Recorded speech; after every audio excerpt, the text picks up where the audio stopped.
champagne glass shattered against the marble floor. Kennedy stood frozen in the doorway of the master bedroom, her hand still raised from where she'd thrown it. Her chest heaved. Her vision blurred with tears she refused to let fall. Inside the room, draped across Jared's California king bed in nothing but his expensive white dress shirt, the one Kennedy had pressed and hung in his closet just that morning, was a woman Kennedy had never seen before. A woman with perfect curves that filled out that shirt in ways Kennedy's body never could. Perfect long braids that cascaded over her shoulders like something out of a shampoo commercial. Perfect everything that Kennedy wasn't. The woman looked up from her phone, her lips curving into a slow, cruel smile. "Oh," she said, her voice dripping with amusement. "You must be the help." Kennedy's throat closed up. She couldn't breathe, couldn't think, couldn't process what she was seeing. This was it. This was the moment she'd been expecting since the day she met Jared Pierce. Proof that men like him, rich, powerful, devastatingly handsome men who could have anyone, didn't actually fall for women like her. Women who wore the same white button-down shirt 3 days in a row because they only owned 3 shirts total. Women who were too tall, too flat, too plain. Women who looked more like teenage boys than the video vixens these billionaires usually dated. "Kennedy, wait." Jared's voice came from somewhere behind the woman, but Kennedy didn't wait to hear the rest.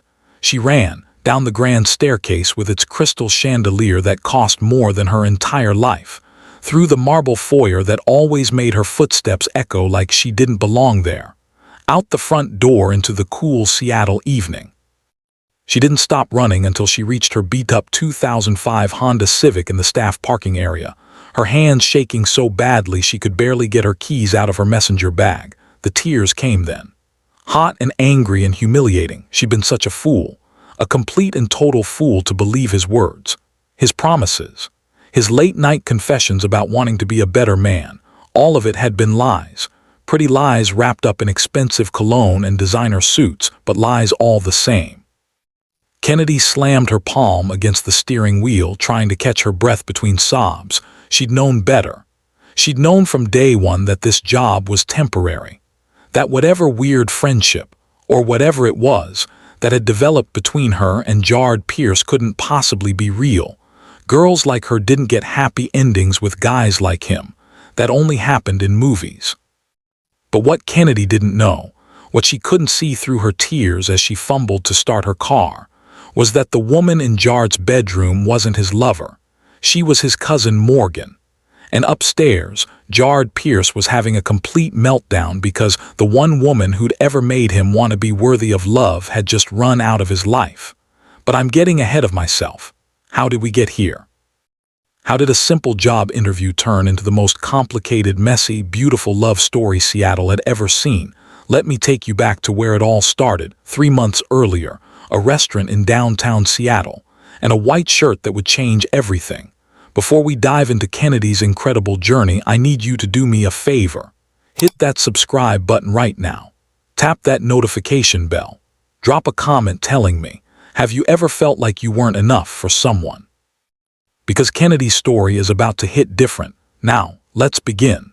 3 months earlier, on a sunny Tuesday afternoon near Pike Place Market in Seattle, the smell of fresh fish and coffee filled the air. Kennedy Michelle Taylor wiped down table 7 for the 3rd time, even though it was already spotless. Her manager, Patricia, had already yelled at her twice today for standing around doing nothing. So Kennedy made sure she always looked busy, even when the restaurant was dead. Even when her feet ached from standing in these cheap sneakers for 6 hours straight. Even when all she wanted to do was sit down for 5 minutes and study for her online business management exam that was due tonight at midnight. But Kennedy didn't complain. She never complained, because this job at Harborview Grill paid $9 an hour plus tips, and she needed every single penny. Her white button-down shirt, the same one she'd worn yesterday and the day before that, washed in her apartment sink last night and hung to dry, was starting to show wear at the collar. She'd noticed it this morning and felt that familiar flush of shame creep up her neck. But it was clean. That's what mattered. Kennedy was 24 years old, 5'10" in her bare feet, with warm brown skin and a short tapered haircut that she cut herself in her bathroom mirror to save money. No makeup except for some lip balm because makeup cost money she didn't have.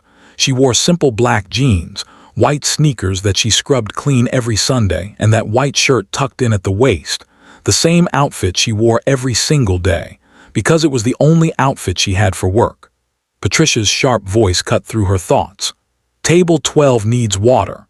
Kennedy grabbed the pitcher and headed to table 12, plastering on her customer service smile. Smile faltered when she saw the situation unfolding.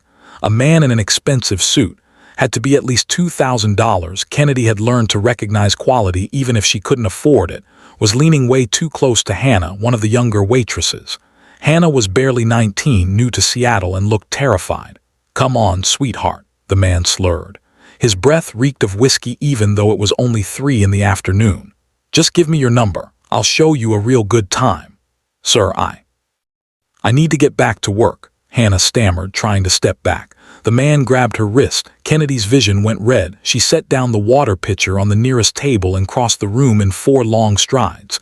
"Excuse me," Kennedy said, her voice calm, deadly calm, the voice she used when she was about to do something she'd probably regret. "Let her go." Drunk man looked up, his eyes traveling over Kennedy's tall frame with obvious disdain. "Who the hell are you? Her bodyguard?" He laughed. "You look like a stick figure. Get lost." "Chance," Kennedy said quietly. "Let her go, or what?" Kennedy didn't answer with words. She grabbed the pitcher of ice water from table 12 and dumped the entire thing over the man's head. The restaurant went silent. The man sputtered, ice cubes sliding down his expensive suit, his face turning purple with rage. You, he lunged at Kennedy. Big mistake. Kennedy had been taking Krav Maga classes at the community center since she was 16. Self-defense, they called it. The kind of practical fighting that wasn't pretty or flashy but got the job done.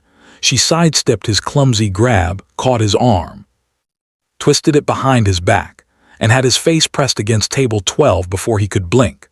"Don't move," Kennedy said calmly, holding him there with minimal effort. The other diners started clapping. Hannah was staring at Kennedy like she just witnessed a superhero origin story. And in the corner booth, nursing a coffee and supposedly reading the Seattle Times, a well-dressed older black man in his 50s lowered his newspaper and watched the whole scene with growing interest. His name was Reginald Pierce. But Kennedy didn't know that yet. Patricia came rushing over, her face red with anger, but not at the drunk man, at Kennedy. "What do you think you're doing?" Patricia hissed. "Let him go right now," he assaulted Hannah, Kennedy said, not loosening her grip. "I don't care, you can't just—" Actually, a deep, authoritative voice interrupted. The older man from the corner booth stood up and walked over. "She absolutely can. That's called defending a coworker from assault. I witnessed the whole thing. Should I call the police, or would this gentleman like to leave quietly?" The drunk man went very still. I'll leave," he muttered. Kennedy released him.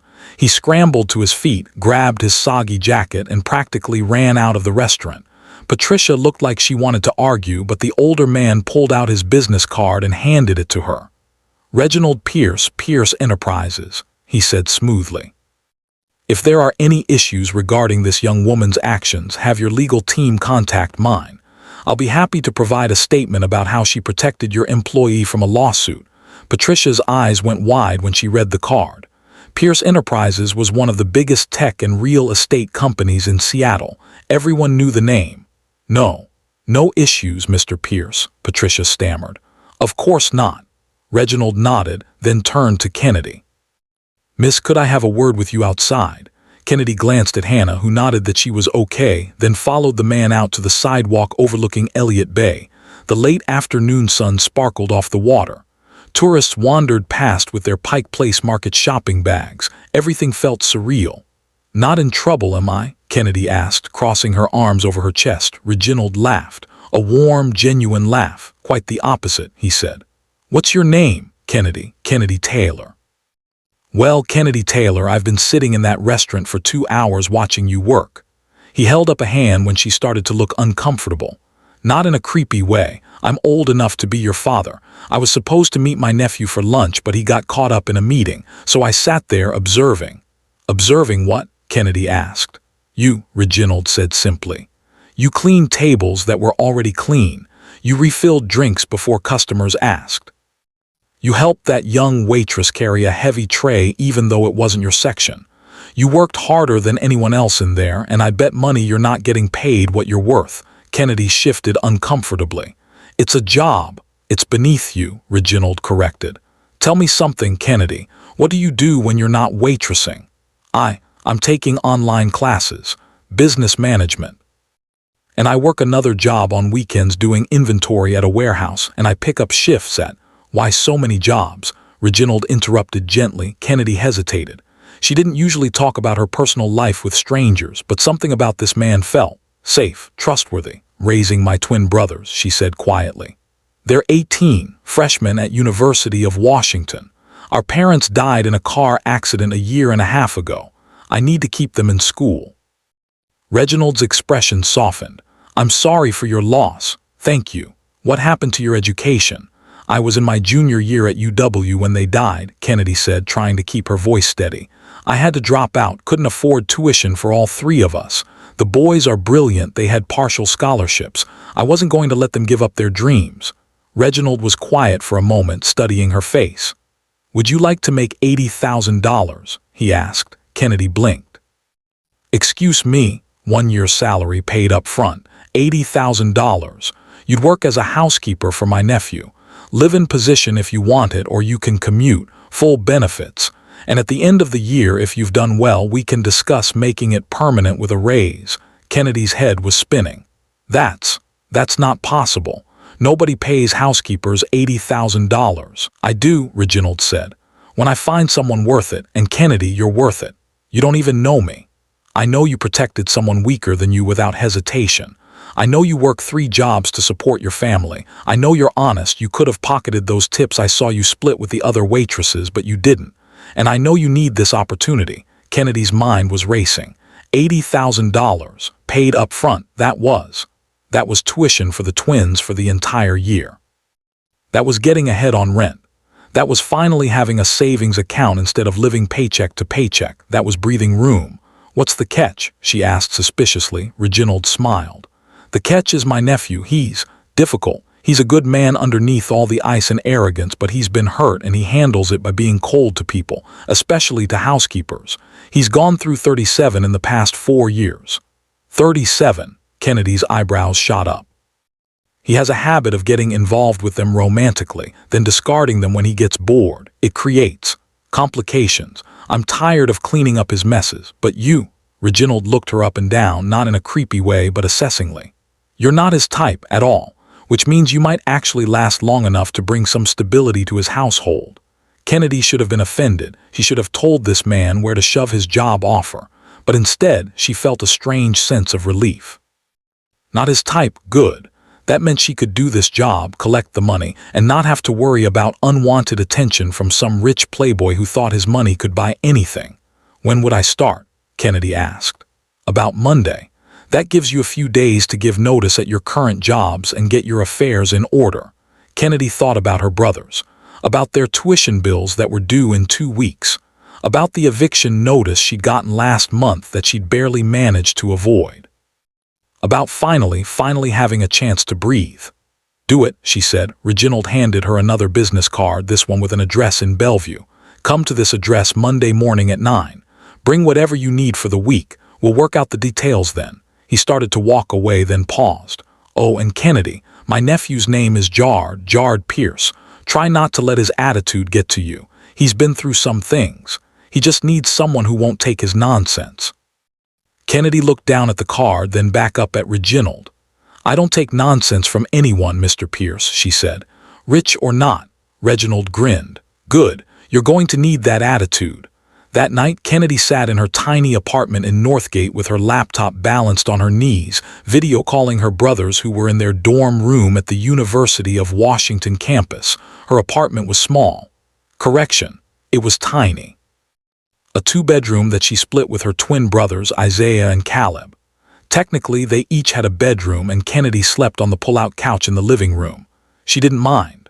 Well, she minded, but she'd never tell them that. The apartment was clean, Kennedy made sure of that, but it was worn. Second-hand furniture, walls that needed repainting, a kitchen with appliances that made weird noises but still worked if you hit them in the right spot.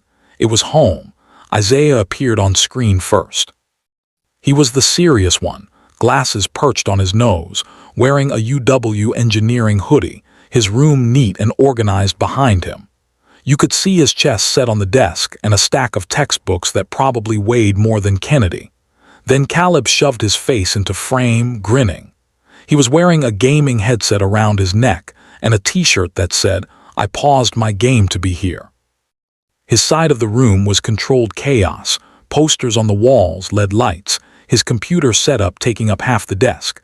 They looked so much like their father it sometimes hurt Kennedy to look at them. Caleb said, "Please tell me you're calling with good news because I just died 17 times in a row on this boss fight, and I need something positive." "Boss fight problems are your own fault for choosing the mage class," Isaiah said without looking up from whatever he was reading. "Mages are valid, Zay. Your negativity is showing." "Focus, you too," Kennedy interrupted, smiling despite herself. "I have news." Both boys looked at her. "Good news or bad news?" Isaiah asked carefully. "Good news, really good news." Kennedy took a breath. "I got a new job, housekeeping position. It pays $80,000 a year." Silence, then Caleb's jaw dropped. "I'm sorry, what? 80,000? Isaiah leaned closer to the screen, his eyes wide behind his glasses. "Kennedy, that's life-changing money." "I know. That's we can actually eat something other than ramen money," Caleb practically shouted. "That's I can buy that graphics card I've been drooling over money." "You're not buying a graphics card," Kennedy said firmly, but she was smiling. "That money is for your tuition, both of you, and rent, and food that isn't ramen." Isaiah was studying her face through the screen. "What's the catch?" "Why does there have to be a catch?" "Because nobody pays housekeepers $80,000 without a catch," Isaiah said quietly. "What is it?" Kennedy sighed. Her brother was too smart for his own good. "Guy who hired me, Reginald Pierce, he owns Pierce Enterprises, said his nephew is difficult. He's gone through 37 housekeepers in 4 years. 37, Caleb's eyes went wide. "Is he a serial killer? Please tell me you're not working for a serial killer."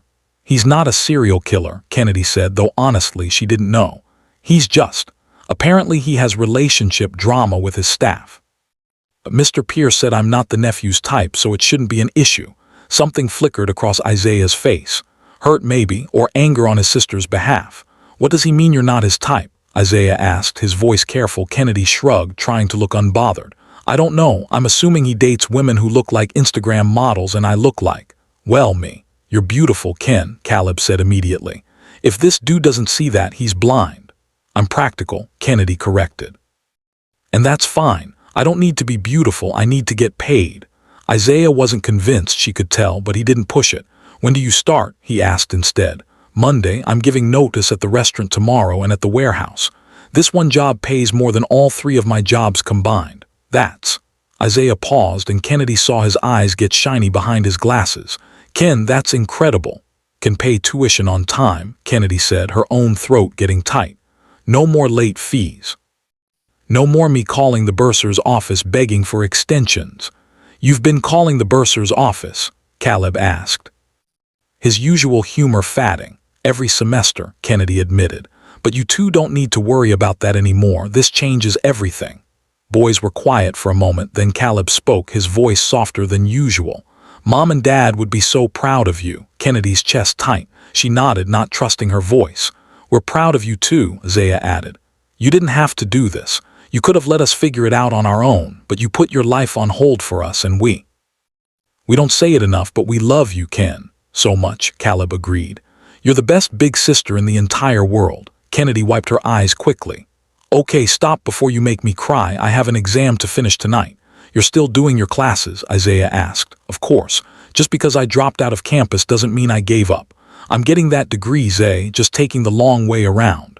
Zaya smiled. That rare, genuine smile that reminded her why she did this. "Love you, Ken," he said simply. "Love you too, both of you. Now get back to your homework." And Caleb beat that boss fight. "Already on it." Caleb saluted the camera, the call ended, and Kennedy sat in the quiet of her tiny apartment, staring at the business card on her coffee table. Jarred Pierce. She pulled out her phone and did what any sensible person would do. She Googled him. The first image that popped up made her breath catch. He was gorgeous. There was no getting around that. Tall, had to be at least 6'3". deep brown skin, a sharp fade haircut that probably cost more than her weekly grocery budget, a neatly trimmed beard, dark, intense eyes that seemed to look right through the camera. He was wearing a navy suit that fit him like it had been painted on, standing in front of the Pierce Enterprises building, looking every inch the powerful CEO. Kennedy scrolled through more images, jarred at charity galas with women who looked like supermodels, jarred at business conferences commanding a room, jarred on a yacht, because of course he had a yacht, surrounded by friends who all looked like they'd stepped out of a luxury lifestyle magazine. Every single woman in his photos had the same look, curvy, glamorous, feminine in that Instagram baddie kind of way. Kennedy looked down at herself. White shirt, black jeans, no curves to speak of. Yeah, definitely not his type. Good. She closed her laptop and tried to ignore the small, stupid part of her that felt disappointed about that. Monday morning arrived too quickly. Kennedy pulled up to the address in Bellevue that Reginald had given her, and her jaw nearly hit the floor. The house was ridiculous. She'd known it would be big. Billionaires didn't live in studio apartments, but this was beyond big. This was a 15,000 square foot modern mansion overlooking Lake Washington, with floor-to-ceiling windows that gave a perfect view of the water and the Seattle skyline in the distance. The driveway alone was longer than her entire apartment building. Kennedy pulled up in her beat-up Honda Civic, feeling like a peasant showing up to a castle. Her car made a weird rattling noise as she parked in what she hoped was the staff area. She grabbed her duffel bag. Everything she owned fit in one duffel bag and her messenger bag, and walked up to the front door. Before she could knock, it swung open. Reginald Pierce stood there, smiling. "Kennedy, right on time, I like that." "Mr. Pierce," Kennedy said, "call me Reg. Everyone does." He stepped aside to let her in. The foyer was all marble and modern art and a crystal chandelier that probably cost more than Kennedy would make in 5 years, even with this new salary. Her sneakers squeaked on the floor. "Worry about that," Reg said, noticing her discomfort.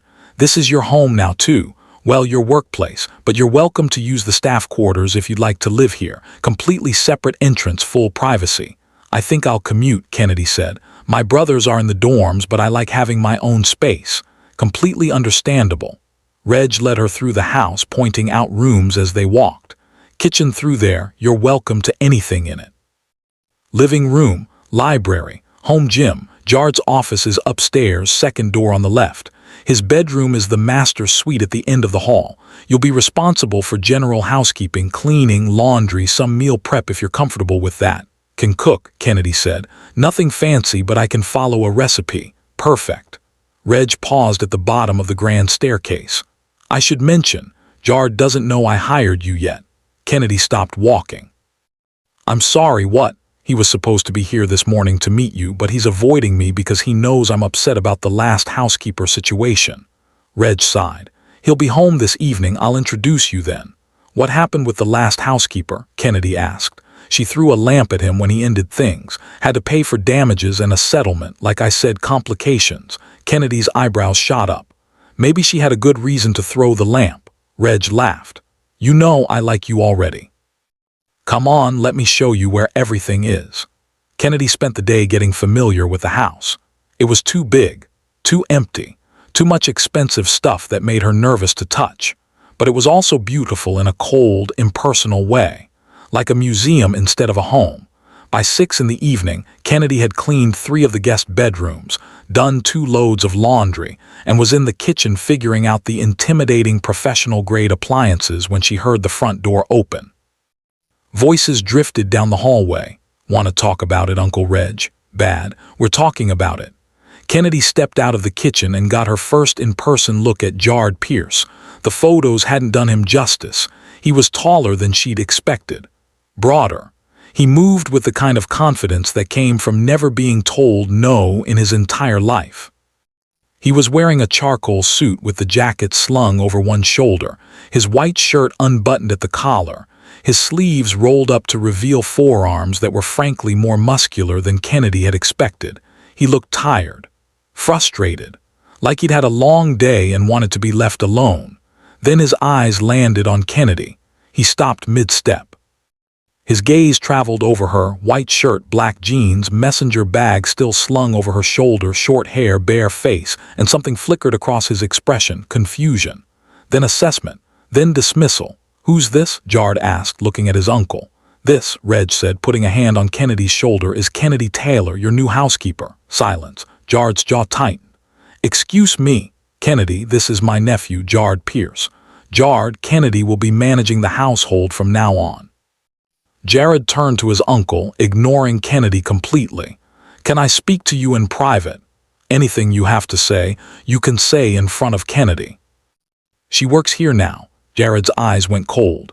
That same cold that Kennedy had seen in the photos, but worse in person, like looking at a glacier. "I didn't approve this hire," Jard said, his voice flat. "You don't have to approve it. I'm still part owner of this company, and I handle staffing for your personal life since you've proven you can't be trusted with it." "Uncle Reg." "I already paid her," Reg interrupted. $80,000, full year up front. Jard's head whipped toward Kennedy. "He paid you $80,000, Kennedy lifted her chin. "Yes." What could you possibly?" He stopped himself, his jaw working. "Uncle Reg, we need to talk now." No, Reg crossed his arms. "Kennedy stays, end of discussion. Now I have a meeting across town. Kennedy, make yourself at home. Jard, try not to be insufferable." Reg walked out, leaving Kennedy and Jard alone in the foyer. The silence was heavy, uncomfortable. Jard stared at her like she was a problem he needed to solve. Kennedy stared back, refusing to look away first. Finally, Jard spoke. "Let me make something very clear," he said, his voice cold and controlled. "I don't want you here. I didn't ask for you.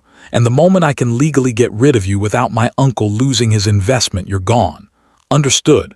Kennedy should have been intimidated, should have stuttered or apologized or tried to make him like her. Instead, she smiled, sweet as honey. "Understood, Mr. Pierce," she said. "I'll do my job, collect my paycheck, and stay out of your way. Shouldn't be hard. This house is big enough that we probably won't even see each other most days." Something flashed in his eyes. Surprise, maybe. He clearly wasn't used to people not falling over themselves to please him. "Good," he said curtly. "I'm going upstairs. Don't disturb me."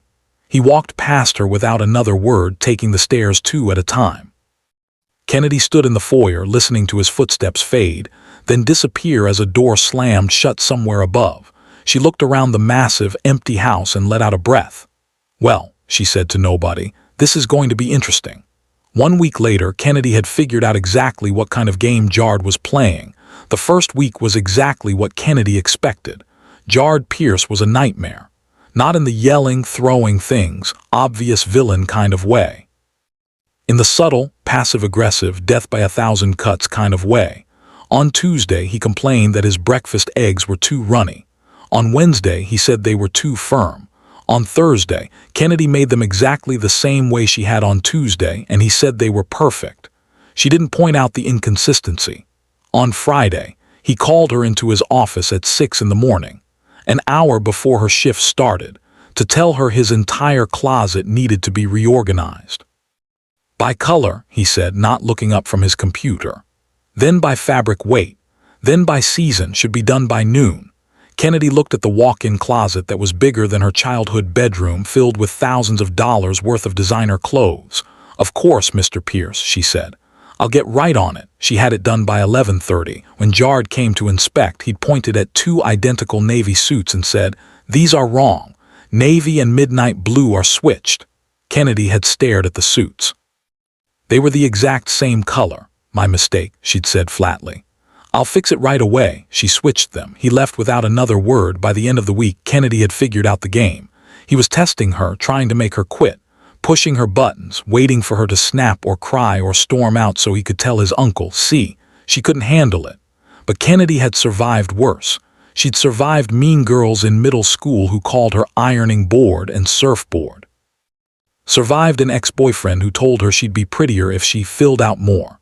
Survived watching her parents' caskets lowered into the ground while trying to stay strong for 2 teenage boys who were falling apart. Jard Pierce, with his petty complaints and his cold stares, was nothing compared to that, so she smiled. She stayed calm. She did her job flawlessly, and every time he tried to get a rise out of her, she responded with the same infuriating politeness. "Of course, Mr. Pierce." "Right away, Mr. Pierce." "Whatever you need, Mr. Pierce." By Friday evening, she could see the frustration building behind his eyes. He wasn't used to this. Wasn't used to someone who didn't crumble under his cold demeanor. Good. Let him be frustrated.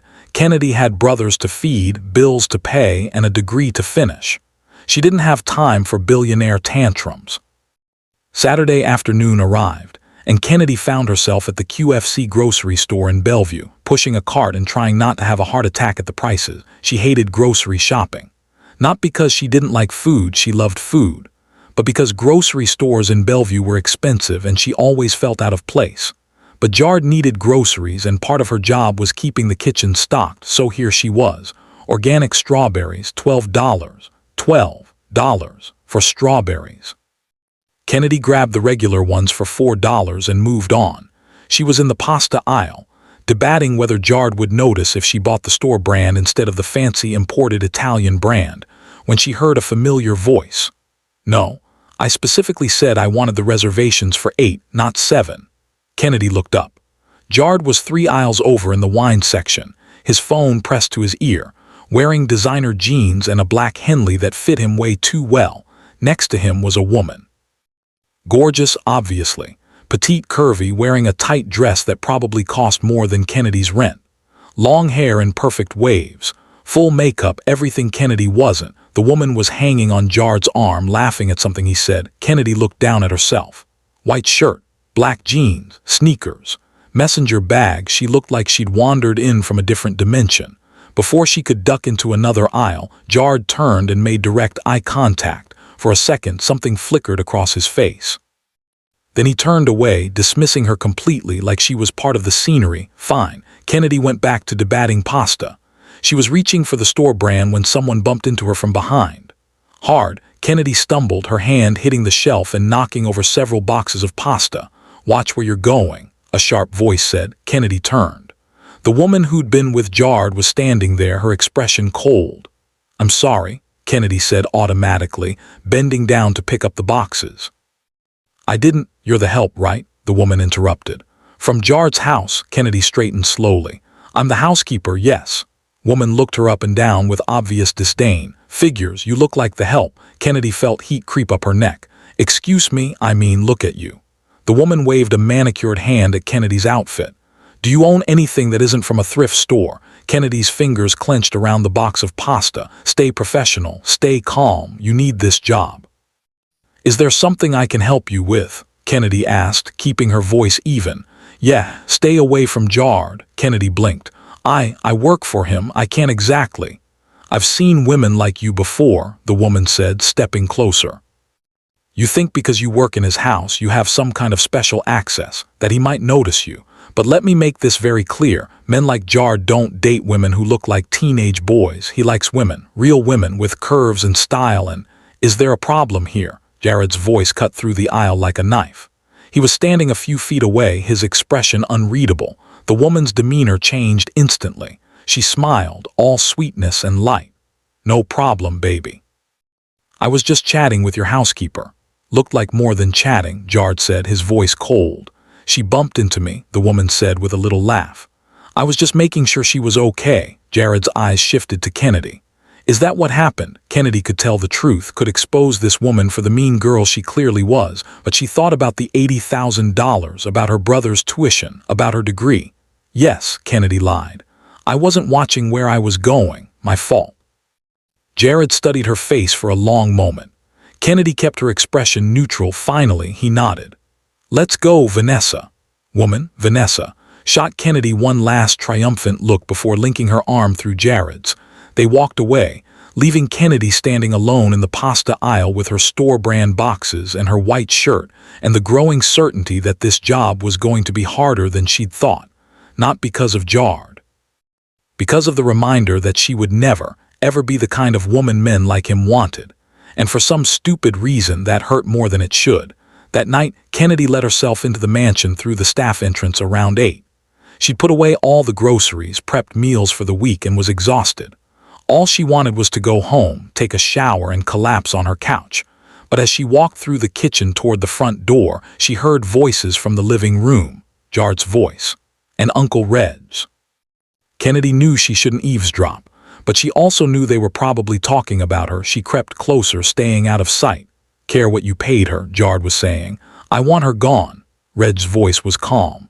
She's done excellent work all week. The house has never been cleaner. She's what, Jared? Silence then. She doesn't fit. Doesn't fit what? This house. This life. She walks around in those cheap clothes looking like she's auditioning for a Gap commercial from 2005. It's embarrassing. Kennedy's chest tightened. Embarrassing, Reg repeated, his voice flat. The woman who works harder than anyone I've ever met is embarrassing because she doesn't wear designer labels. You know what I mean. Actually, I don't. Explain it to me. She's not. Jard stopped. Forget it. I just want her gone. Well, that's too bad, Reg said. Because I made a bet with you, 6 months.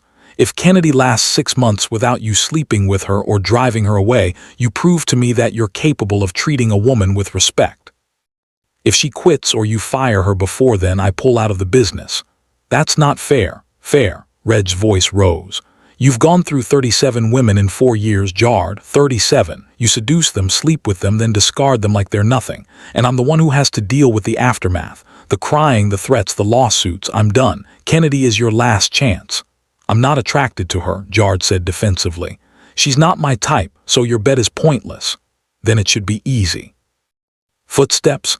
Kennedy quickly moved away from the doorway, slipping out the front entrance before either of them could see her. She made it to her car before the tears came. Not his type. Cheap clothes, embarrassing. She knew all of that already. Had known it her whole life. But hearing it said out loud in that cold, dismissive voice hurt worse than she'd expected. Kennedy sat in her car, hands gripping the steering wheel, taking deep breaths. You don't need him to like you. You need him to pay you 6 months.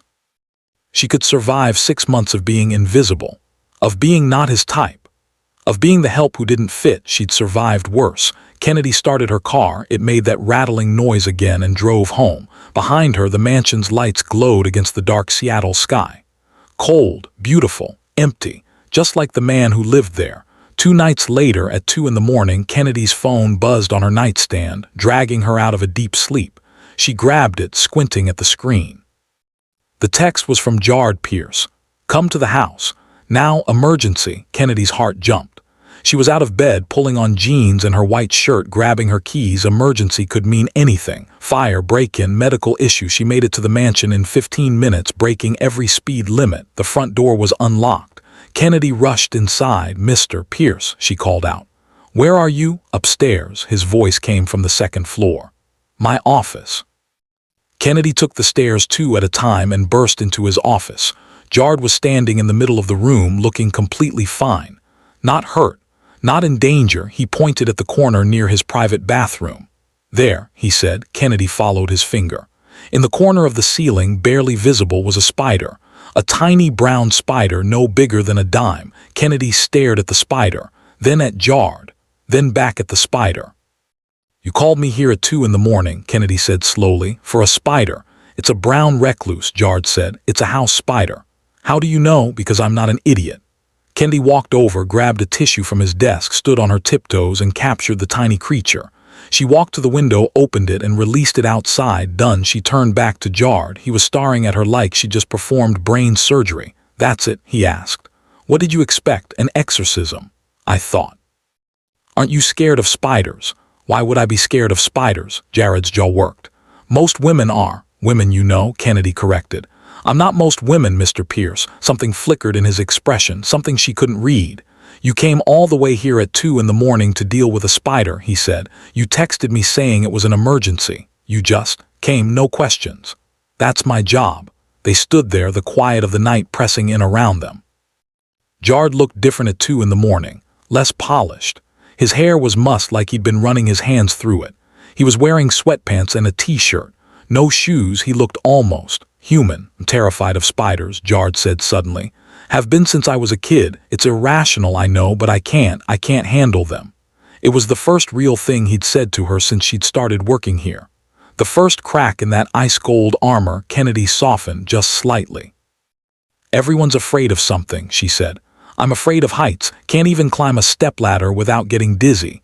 Really? Jard asked. Really? Jared almost smiled. Almost. Thanks, he said, for coming. You're welcome, Mr. Pierce. Jared. Kennedy blinked. What? Call me Jard. The Mr. Pierce thing is, it's weird. Okay, Kennedy said. Jard, he looked at her then. Really looked at her, not the dismissive once-over from the grocery store, not the cold assessment from their first meeting. Actually looked like he was seeing her for the first time. You should go home, he said finally. Get some sleep. I'm sorry I woke you up for something stupid. It wasn't stupid, Kennedy said. You were scared, that's not stupid. Something in his expression shifted. Good night, Kennedy, he said softly. Good night, Jard. Kennedy left, her heart doing weird things in her chest that she absolutely did not want to analyze. The next day, Wednesday afternoon, Jard sat in his office at Pierce Enterprises headquarters in downtown Seattle.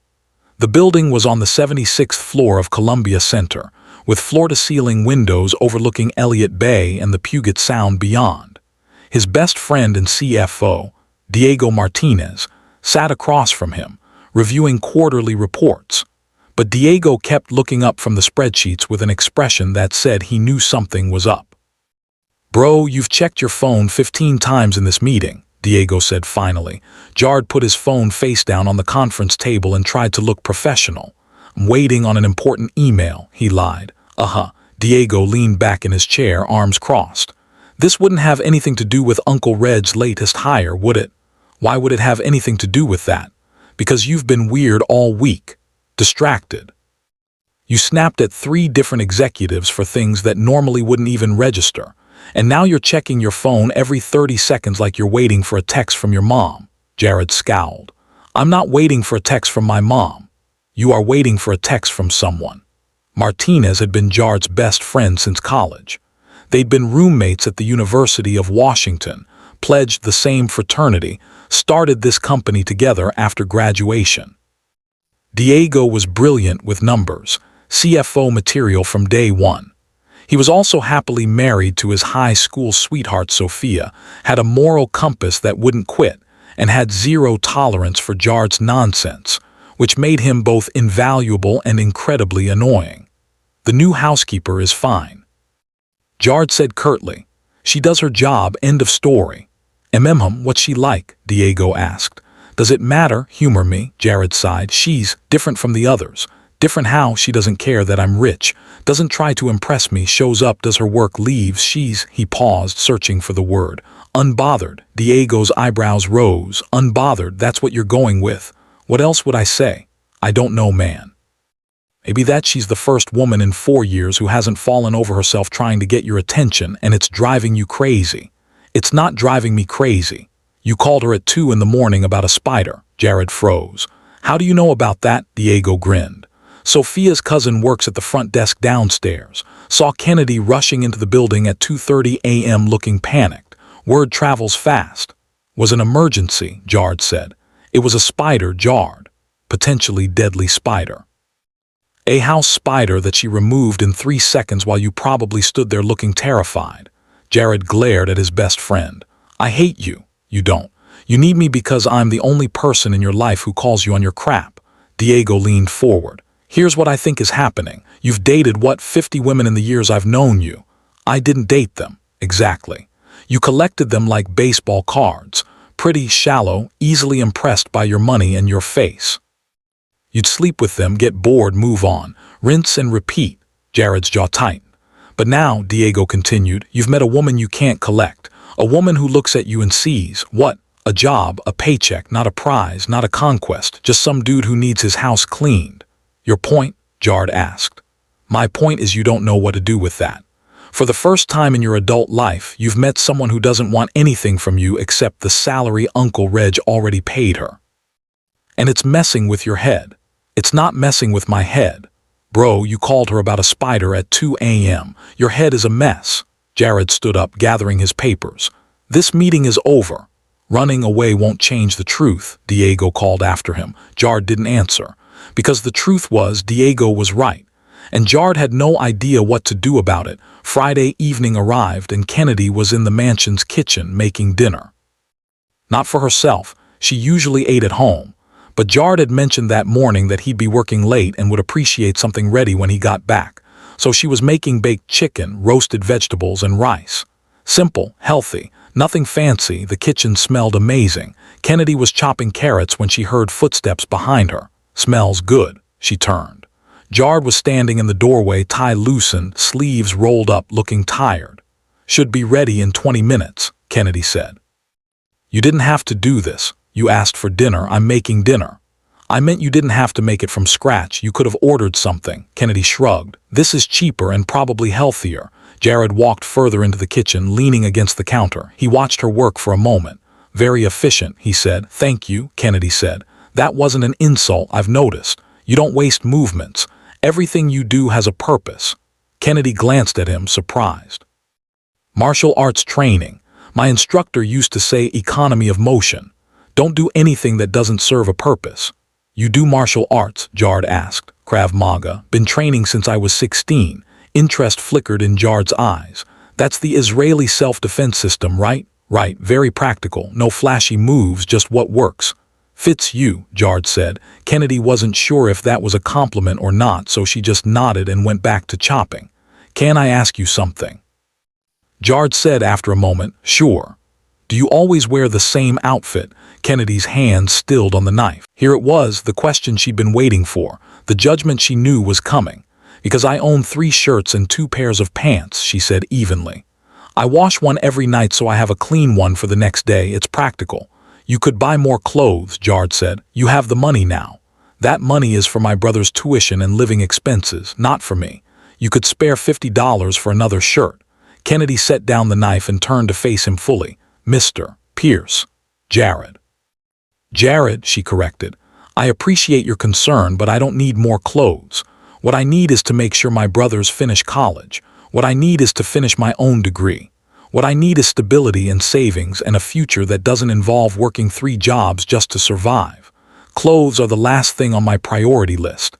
She expected him to argue, to make some comment about how she represented his household and should dress better. Instead, he just nodded. Fair enough, he said. They stood there in silence, the kitchen filling with the smell of roasting vegetables. Do you like football? Jard asked suddenly. Kennedy blinked. What? Football? American football? Seahawks? Yeah, born and raised in Washington, it's basically required. The game's on Sunday, you could, if you wanted, watch it here. Better TV than most people have at home. Was Jard Pierce inviting her to watch football with him? Kennedy studied his face, looking for the catch. Why? She asked. Why what? Why would you want me to watch football with you? Jared shifted, looking uncomfortable. I don't know, you seem like you'd actually know what you're talking about, unlike most of the women He stopped. Forget it, bad idea, Kennedy said quickly. I mean, yeah, okay, I could watch the game here on Sunday. Something that might have been relief crossed Jard's face. Okay, he said. I'll order pizza. Okay, they looked at each other. The timer went off. Kennedy pulled the chicken out of the oven, plated everything, and set it on the kitchen island. Enjoy, she said, grabbing her messenger bag. I'll see you Monday, Kennedy, Jard said. She paused at the door. Thank you, Jard said, for dinner and for everything this week. I know I've been difficult. You've been testing me, Kennedy said, seeing if I'd quit. I get it. I'm sorry. She wasn't expecting that. Apology accepted, she said. She left before things could get weird. But as she drove home, she couldn't stop thinking about the way he'd looked at her when she'd turned down new clothes, like he was seeing something he hadn't expected. Something that interested him. Kennedy shook her head, pushing the thought away. Don't be stupid. You're not his type. He said so himself. This is just a job. Nothing more. All right, y'all, we need to talk. Kennedy just got invited to watch football with a billionaire who supposedly can't stand her. Jard just apologized for being difficult, which, if you know anything about rich men with egos, is basically a miracle. And Uncle Reg made a bet that's about to blow up in everyone's faces. If you're hooked, drop a comment telling me. Do you think Kennedy should trust Jard, or is this just another game? Let's continue the story. Sunday morning came with gray Seattle skis and the promise of rain. Kennedy stood in front of her tiny bathroom mirror, staring at her reflection and questioning every life choice that had led her to this moment. She was about to spend an entire afternoon watching football with Jard Pierce, the same Jard Pierce who'd called her embarrassing, the same Jard Pierce who'd said she didn't fit in his world. The same Jard Pierce who'd also apologized, invited her over and looked at her like maybe, just maybe, he was starting to see her as an actual human being instead of just the help. Kennedy splashed cold water on her face and gave herself a stern look in the mirror. It's just football, she told her reflection. You watch football. He watches football. Two people can watch football without it meaning anything. Reflection didn't look convinced. Neither was she. Kennedy pulled on her usual outfit, white button-down shirt, black jeans, white sneakers, and grabbed her messenger bag. She stopped by her laptop and pulled up the Seahawks roster, studying the stats she'd already memorized. If she was going to do this, she was going to be prepared. She would not give Jard Pierce any reason to look down on her. Not today. The drive from Northgate to Bellevue took 30 minutes in Sunday traffic. Kennedy's Honda made its usual concerning rattle as she pulled up to the mansion, and she sent up a silent prayer that the car would last at least another year, just one more year. That's all she needed. She parked in the staff area and walked up to the front door, her stomach doing nervous flips that she absolutely refused to acknowledge. Before she could knock, the door swung open. Jard stood there, and Kennedy's brain short-circuited for a solid 3 seconds. He wasn't wearing a suit. For the first time since she'd met him, Jard Pierce was dressed casually. Black joggers, a fitted gray Seahawks t-shirt that showed off shoulders and arms that had definitely seen the inside of a gym. His fade was fresh, his beard neatly trimmed, and he was barefoot. Something about seeing his bare feet felt weirdly intimate, and Kennedy immediately looked away. You came, Jard said, and there was genuine surprise in his voice. You invited me, Kennedy replied. Did you think I wouldn't show up? Honestly, I thought you might change your mind. Don't say things I don't mean, Kennedy said. If I agree to something, I follow through. Something shifted in Jard's expression. Respect maybe. Come in, he said, stepping aside. Game starts in 20 minutes. I ordered pizza. Hope you like pepperoni. Pepperoni's fine, Kennedy said, following him inside. She'd been in this house dozens of times over the past 2 weeks, but it felt different today. Less like a workplace and more like. She didn't know what, something else. Jard led her to a room she'd never been in before, a media room with a TV that had to be at least 80 inches mounted on the wall. Leather recliners faced the screen, and there was a mini fridge in the corner stocked with drinks. Kennedy stopped, searching for words. This is a lot of TV. My one indulgence, Jard said with a slight smile. I don't care about fancy cars or designer watches, but football. Football deserves a proper setup. Kennedy felt a reluctant smile tug at her lips. Okay, I can respect that. Doorbell rang. Jard went to grab the pizza while Kennedy settled into one of the recliners, trying not to think about how comfortable it was. Trying not to think about how much this single chair probably cost. Trying not to think about how normal this felt. Jard came back with 2 pizza boxes, paper plates, and napkins. He set everything on the coffee table between them and grabbed 2 bottles of water from the mini fridge. Pre-game show's already on, he said, settling into the recliner next to hers. Fair warning, I get loud during games. So do I, Kennedy admitted. My brothers and I used to watch games together before they went to college. Our neighbors complained about the noise more than once. Jared laughed. Actually laughed. A real, genuine laugh that transformed his entire face. Kennedy's heart did a weird little flip that she absolutely was not going to analyze. The pregame show gave way to kickoff, and for the first quarter, Kennedy forgot to be nervous. She forgot that Jard was a billionaire and she was his housekeeper. She forgot about the uncomfortable conversation she'd overheard about being not his type, about all the reasons this was a terrible idea. She just watched football and argued about plays. That was pass interference. Kennedy shouted at the TV. Are these refs blind? Nah, the receiver initiated contact, Jard countered. Clean play, he practically tackled him. He was going for the ball. They both turned to look at each other, and Kennedy realized they were both on their feet, gesturing at the TV like the refs could hear them through the screen. Jard's eyes were bright with amusement. You really know football. I told you I did, Kennedy said, sitting back down. Born and raised in Washington. My dad used to take me and the twins to games at the stadium when we were kids. We couldn't afford good seats, but we were there. Something in Jard's expression softened. That's a good memory. Yeah, Kennedy said quietly. It is. They watched in companionable silence for a few minutes, then Jard spoke.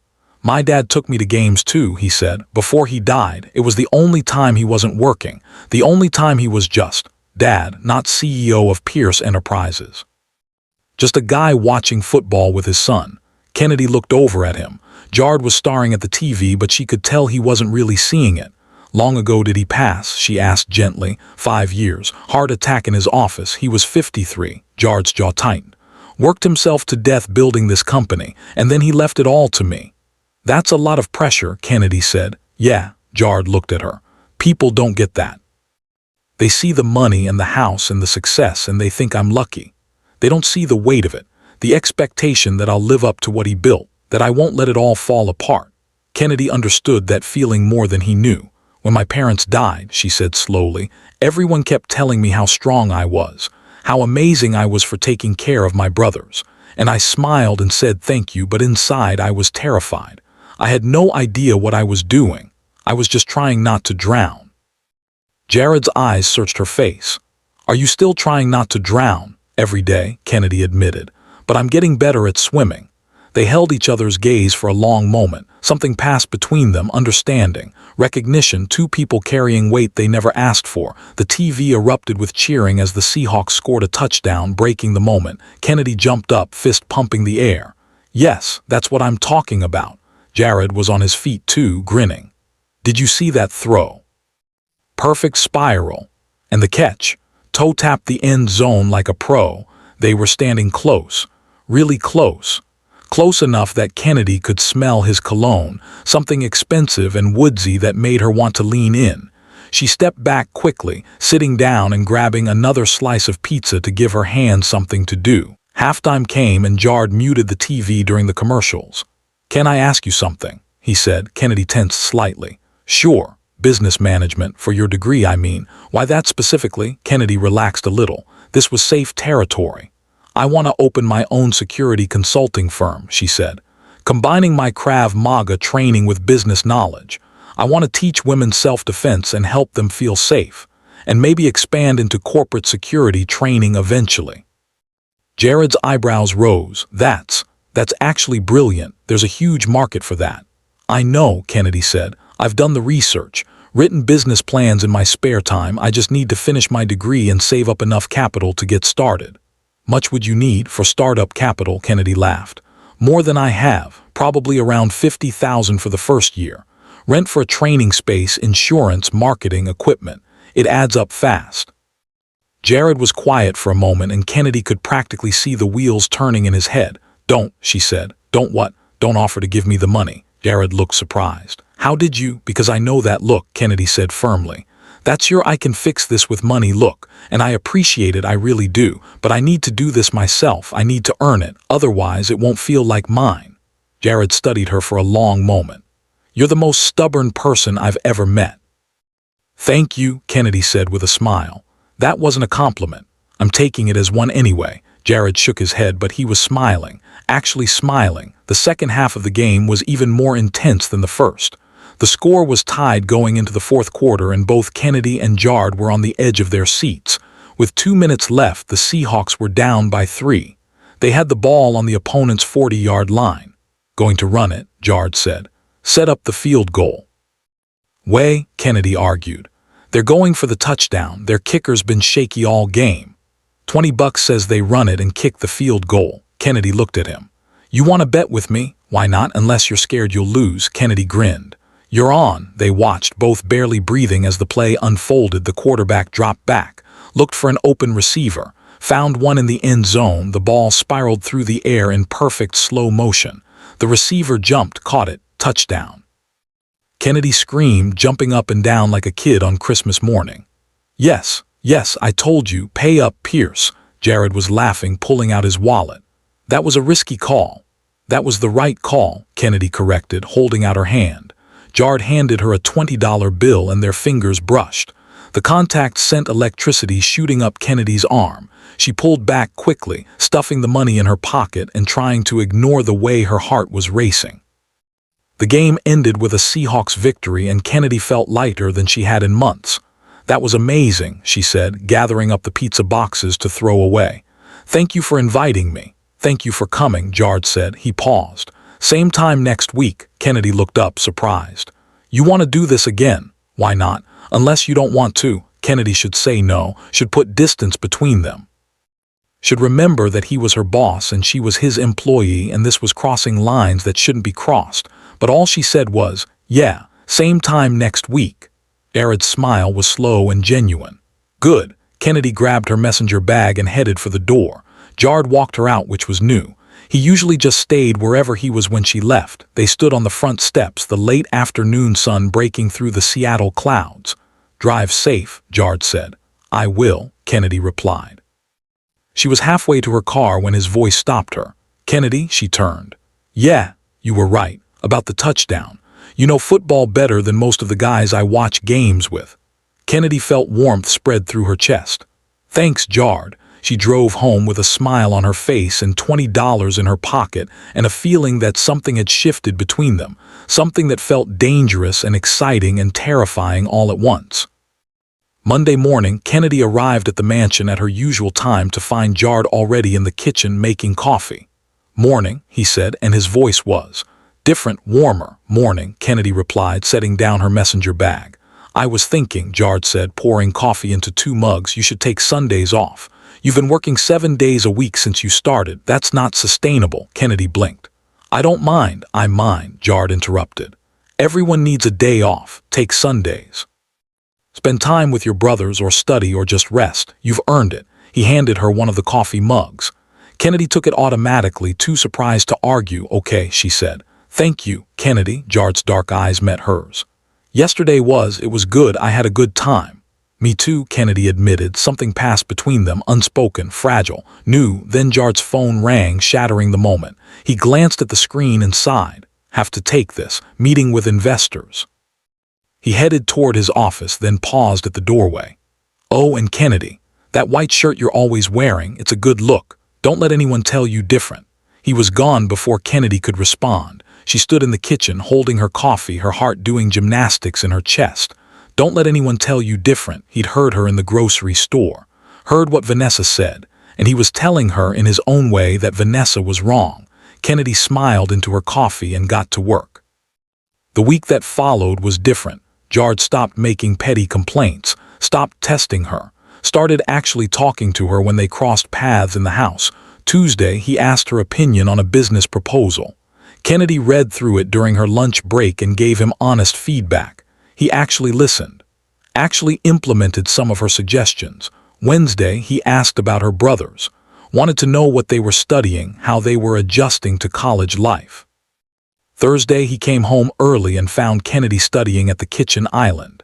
Instead of telling her to work somewhere else, he grabbed his own laptop and worked across from her in comfortable silence. Friday, everything changed.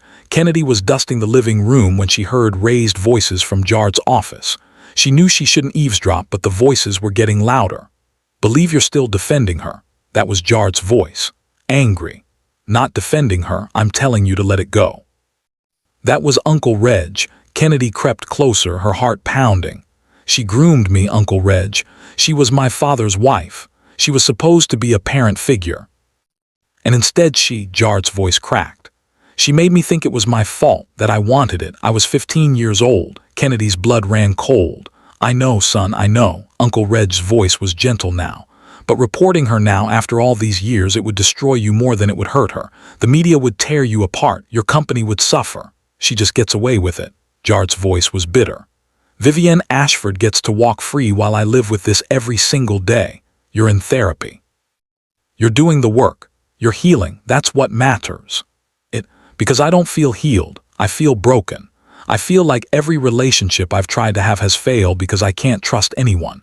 Can't let anyone close because what if they... Jared's voice broke off. Kennedy backed away from the door, her hands shaking, tears streaming down her face. 15 years old, groomed, abused, everything about Jard suddenly made horrible, perfect sense. The cold demeanor. The way he used women and discarded them before they could get close. The 37 housekeepers. The inability to trust. He wasn't a playboy, he was a survivor. Kennedy made it to the kitchen and sat down hard in one of the chairs, trying to process what she'd just heard. She wanted to storm into that office and tell Jard that he wasn't broken. That he was strong and brave and what happened to him wasn't his fault, but she couldn't, because she wasn't supposed to know. Kennedy wiped her eyes and got back to work, her heart aching for the man upstairs who'd been carrying this weight alone for so long. That evening, Kennedy was loading the dishwasher when Jard came into the kitchen. His eyes were red-rimmed, his face drawn. He looked like he'd been through a war. "Hey," Kennedy said softly. "Hey," Jard replied. His voice was rough. They stood there for a moment, the dishwasher humming between them. "Do you believe in second chances?" Jard asked suddenly. Kennedy looked up at him. "What do you mean?" "I mean, if someone did terrible things because they were hurt, because they were broken, but they're trying to be better, do they deserve a second chance?" Kennedy's throat tightened. "I think everyone deserves a chance to heal, to grow, to become better than their worst moments." Jared's eyes searched her face. "Even if they've hurt people, especially then," Kennedy said, "as long as they're taking responsibility, as long as they're doing the work to change. If they can't forgive themselves." Kennedy set down the dish she was holding and walked over to him. She stood close enough to see the pain in his dark eyes. "Then they find people who can see past their mistakes," she said quietly. "People who can see the person they're becoming, not just the person they were." Jared's breath caught. "Kennedy, you're a good person, Jard," Kennedy interrupted. "I don't know what you're dealing with. I don't know what's hurting you, but I know that much. I've seen the way you treat people when you think no one's watching. The way you feed that stray dog every night. The way you asked about my brothers because you actually care. The way you gave me Sundays off even though you didn't have to." "You know about the dog?" Jard asked, surprised. "See you from the kitchen window sometimes. You sit with him for almost an hour every night. That's not something a bad person does." Jared's eyes were shining. "I'm trying," he said, his voice barely above a whisper. "I'm trying so hard to be better than what was done to me." Kennedy understood. She understood exactly what he was saying without him having to say it. "I know," she said. "And you're doing it. You're already better." Jared looked at her like she was the answer to a question he'd been asking his whole life. Then very slowly he reached up and touched her face, just his fingertips against her cheek. Gentle, questioning. Kennedy's heart stopped. She should step back, should maintain professional distance, should remember that he was her boss and she was his employee, and this was crossing every line they shouldn't cross. But she didn't move. Jard's thumb brushed across her cheekbone, his dark eyes intense. "Beautiful," he said quietly. "I know I said you weren't my type. I was lying. You terrify me, Kennedy Taylor, because you see me, really see me, and that's more dangerous than anything I've ever faced." Kennedy's breath caught in her throat. Jard leaned in slowly, giving her every chance to pull away. She didn't. His lips were an inch from hers when Kennedy's phone rang, shattering the moment. They sprang apart like they'd been electrocuted. Kennedy grabbed her phone with shaking hands. The screen showed Isaiah's name. I have to take this," she stammered. "Of course," Jard said, stepping back, his voice rough. Kennedy answered the phone. "Zay, what's wrong?" "Ken, it's Caleb." Isaiah's voice was tight with panic. "We're at the hospital. He has appendicitis. They're saying he needs surgery like right now, but we don't have insurance authorization yet, and I'm on my way," Kennedy said, already grabbing her keys. "Which hospital?" "University of Washington Medical Center." "Ken, I'm scared." "Be there in 15 minutes. Stay with him. Don't let them do anything until I get there." Kennedy hung up and turned to Jard, who was already grabbing his own keys. "Let's go," he said. "You don't have to, Kennedy." His voice was firm. "Let's go. My car is faster." Kennedy didn't argue. They made it to the hospital in 12 minutes. Jard drove his Mercedes like he was competing in the Indy 500, weaving through traffic with practiced ease. He found parking while Kennedy ran inside. Isaiah was in the waiting room packing. When he saw Kennedy, he practically collapsed into her arms. "They took him back for tests," Isaiah said, his voice shaking. "He was in so much pain, Ken. I've never seen him like that." "It's going to be okay," Kennedy said, holding her brother tight even though she didn't know if that was true. "Where's the doctor?" "Right here." A woman in scrubs approached them. "Are you Kennedy Taylor?" "Yes, I'm Caleb's guardian. Your brother has acute appendicitis. We need to operate within the hour. The surgery is routine, but we need consent and payment authorization." "Much?" Kennedy asked. "With surgery, anesthesia, and overnight stay, we're looking at around $35,000. "Do you have insurance?" Kennedy's heart sank. We have insurance, but I don't know if it covers emergency surgery. Our parents died and we had to switch plans and we'll cover it. Kennedy turned. Jard was standing behind her, his phone already out. What? She asked. Whatever the insurance doesn't cover, I'll cover, Jard said. Give me the billing office number, I'll call them right now. Jared, no, I can't let you. Kennedy. He stepped closer, his voice gentle but firm. This isn't a debate. This is your brother, let me help. Kennedy's eyes filled with tears. I can't pay you back. I'm not asking you to. Jared, Kennedy, please. His dark eyes pleaded with her. Let me do this. Let me be useful for once instead of just broken. Kennedy understood what he was saying. This wasn't about money. This was about him needing to feel like he could do something good. Something that mattered. She nodded, unable to speak past the lump in her throat. Jard called the billing office and had the entire thing sorted in 10 minutes. Whatever magic rich people had, he used it. The doctor came back with forms. Kennedy signed everything with shaking hands. They wheeled Caleb away and Kennedy finally broke down. Isaiah held her on one side. Jard stood on the other, his hand on her shoulder, steady and strong. He's going to be fine, Jard said quietly.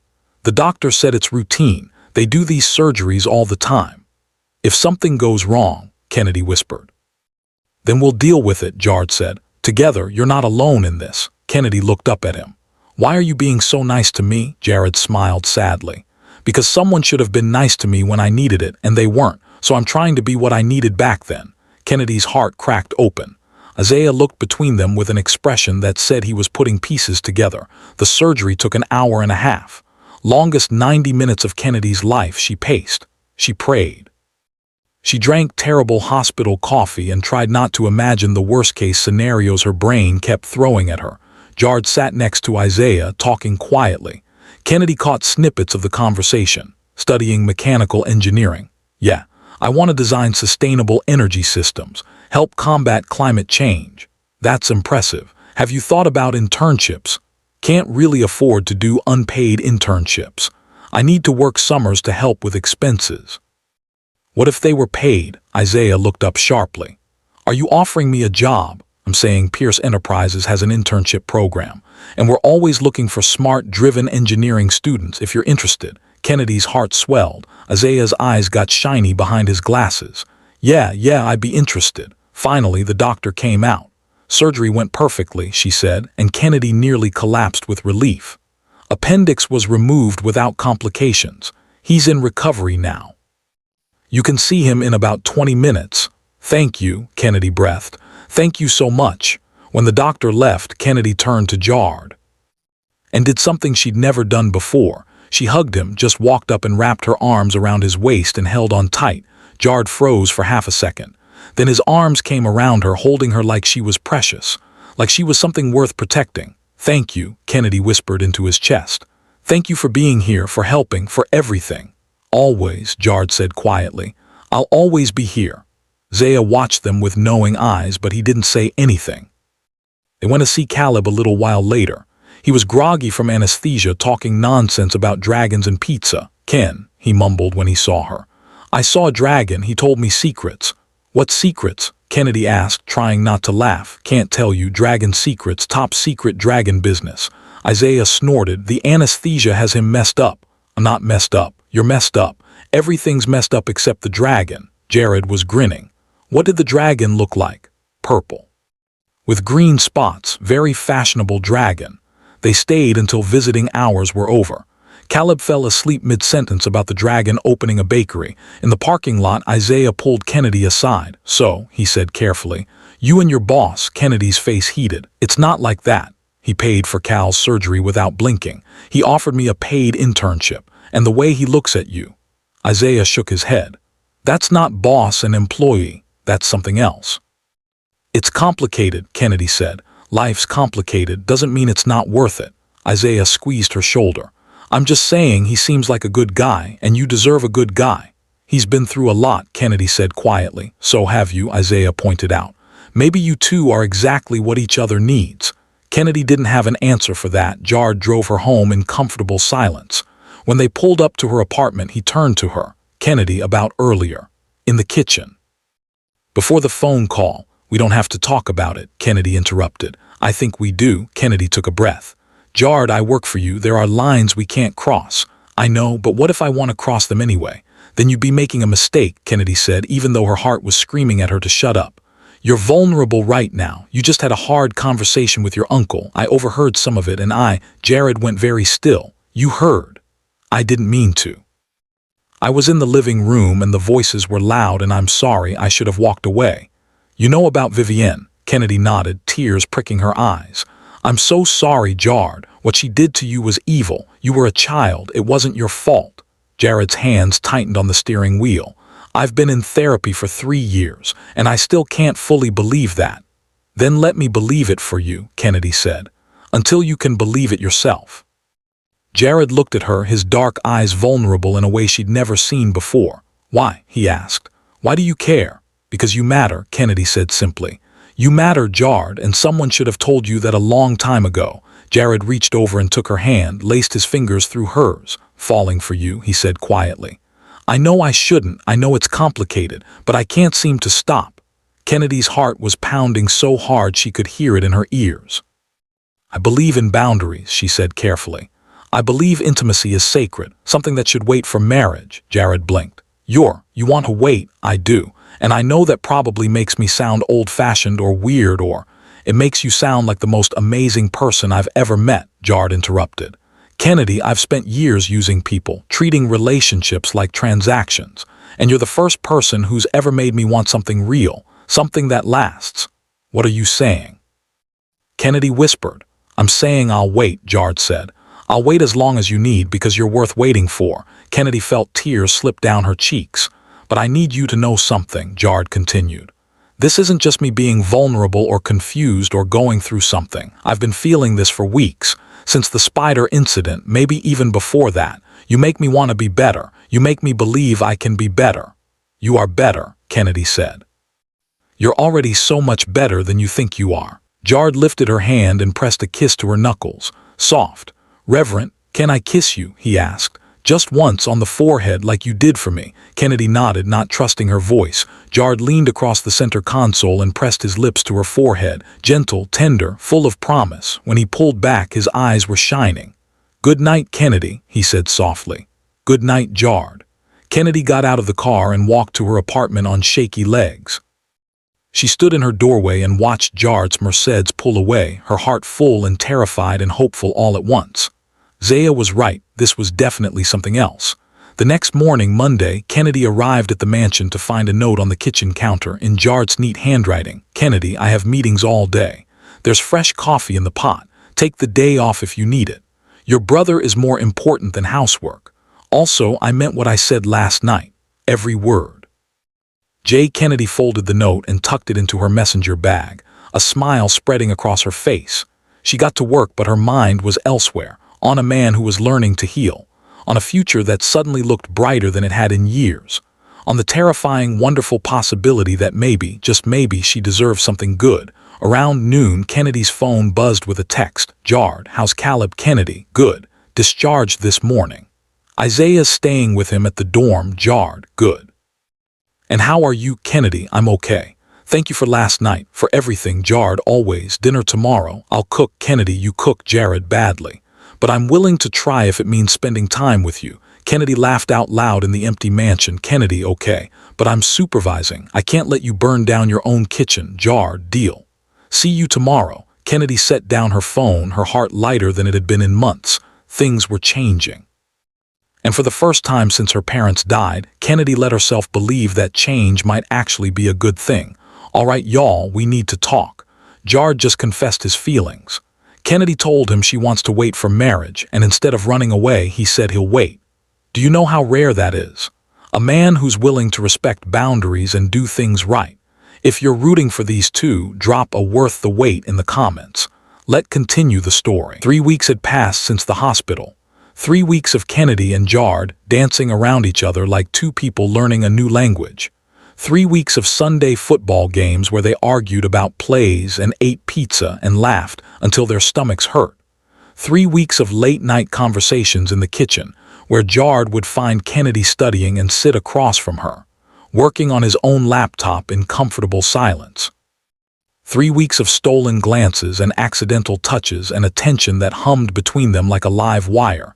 3 weeks of Jard proving, day after day, that he meant what he said. He hadn't tried to kiss her, hadn't pushed for more than what she was willing to give, respected her boundaries so completely that sometimes Kennedy wondered if she'd imagined that conversation in his car. But then he'd look at her, really look at her, and she'd see it. The want, the restraint, the choice he was making every single day to wait for her. It was intoxicating and terrifying all at once. Kennedy was falling for him. Hard. The kind of falling that felt like jumping off a cliff and hoping someone would catch you. And the scariest part, she thought he might actually catch her. It was a Thursday afternoon, and Kennedy had finished her work early. Jard was supposed to be at the office all day, so Kennedy decided to head home and surprise the twins with lunch. She grabbed her messenger bag and headed for the front door. That's when she heard it, a woman's voice, coming from upstairs. "Jared, honey, where are the towels? I need to shower." Kennedy froze, her hand on the doorknob. Her brain tried to process what she'd just heard. A woman in Jard's house, asking about towels, needing to shower. No. Kennedy's feet moved before her brain caught up. She walked up the grand staircase like she was in a dream or a nightmare. She couldn't tell which. The master bedroom door was open.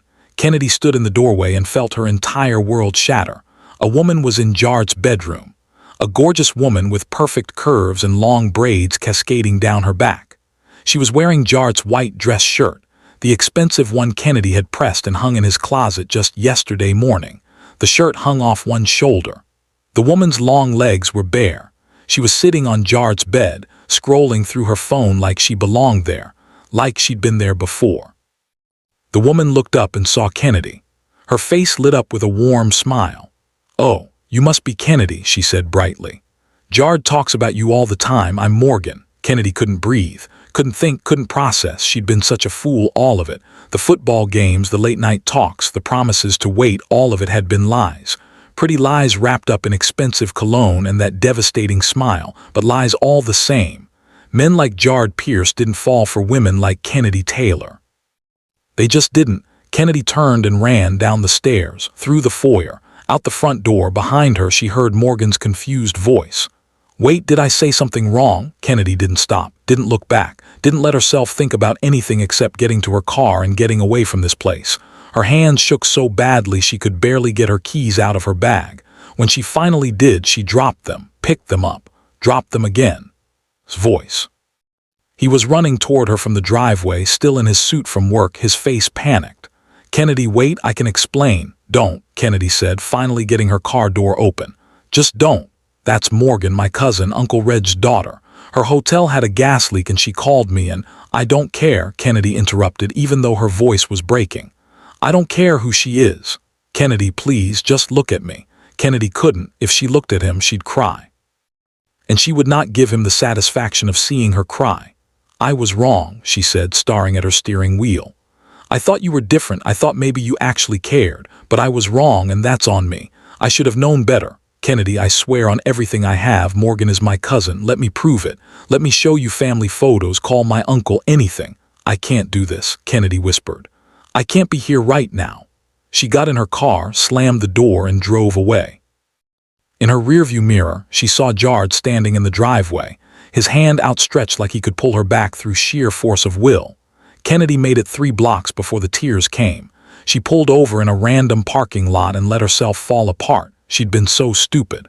So incredibly, unbelievably stupid. She'd let herself believe. Let herself hope. Let herself think that maybe, just maybe, she could have something good. But girls like her didn't get happy endings with guys like him. That only happened in movies. Kennedy cried until she had no tears left. Then she drove home to her tiny apartment and collapsed on her couch. Her phone started ringing immediately. Jard's name lit up the screen over and over. She didn't answer. Text messages started flooding in. "Jard, please answer. Please let me explain. Jard, Morgan is my cousin. I can prove it. Just give me a chance. Jard, Kennedy, I would never do that to you. You have to know that. Jard, I'm coming over. We need to talk."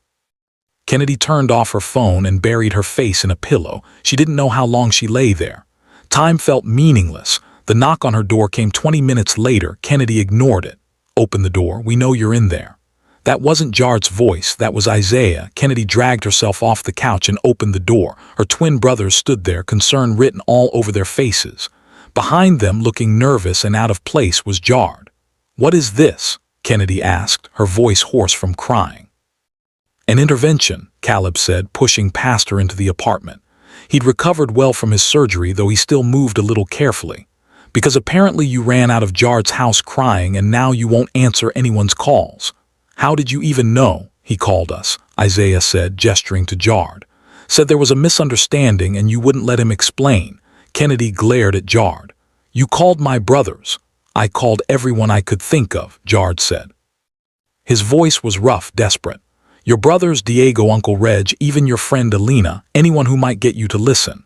"Don't want to listen," Kennedy said. "Too bad," Caleb said, "because we're making you listen." "Jard, you have 5 minutes. Explain."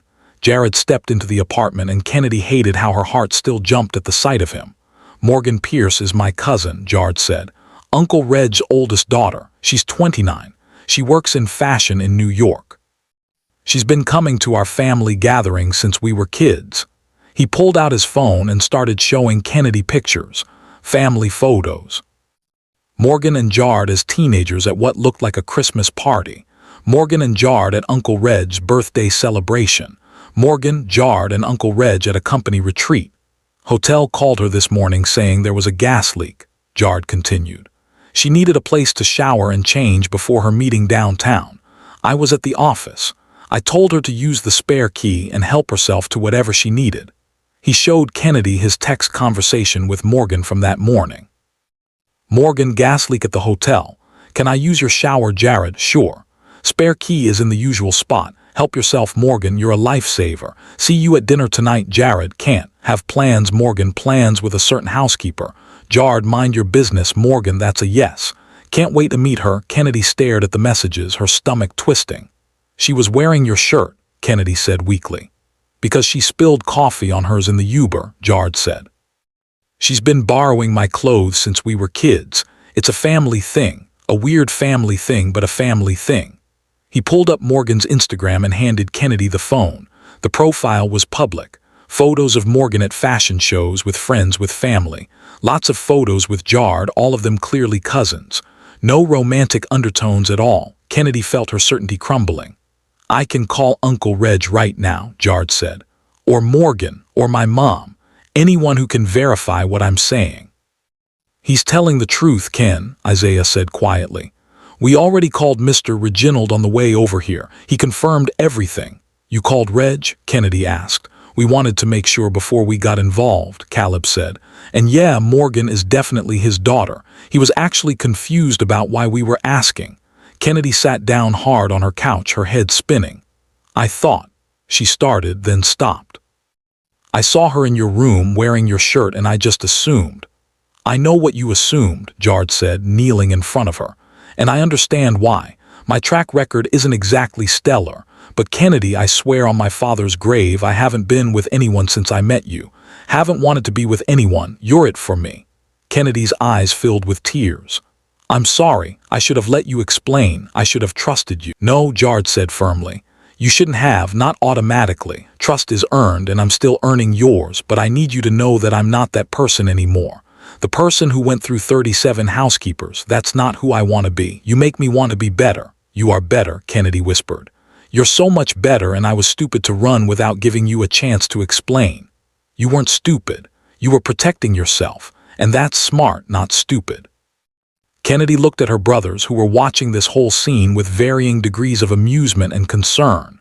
"You two give us a minute?" she asked. "Nope," Caleb said, flopping onto her couch and grabbing the TV remote. "We're staying right here, moral support."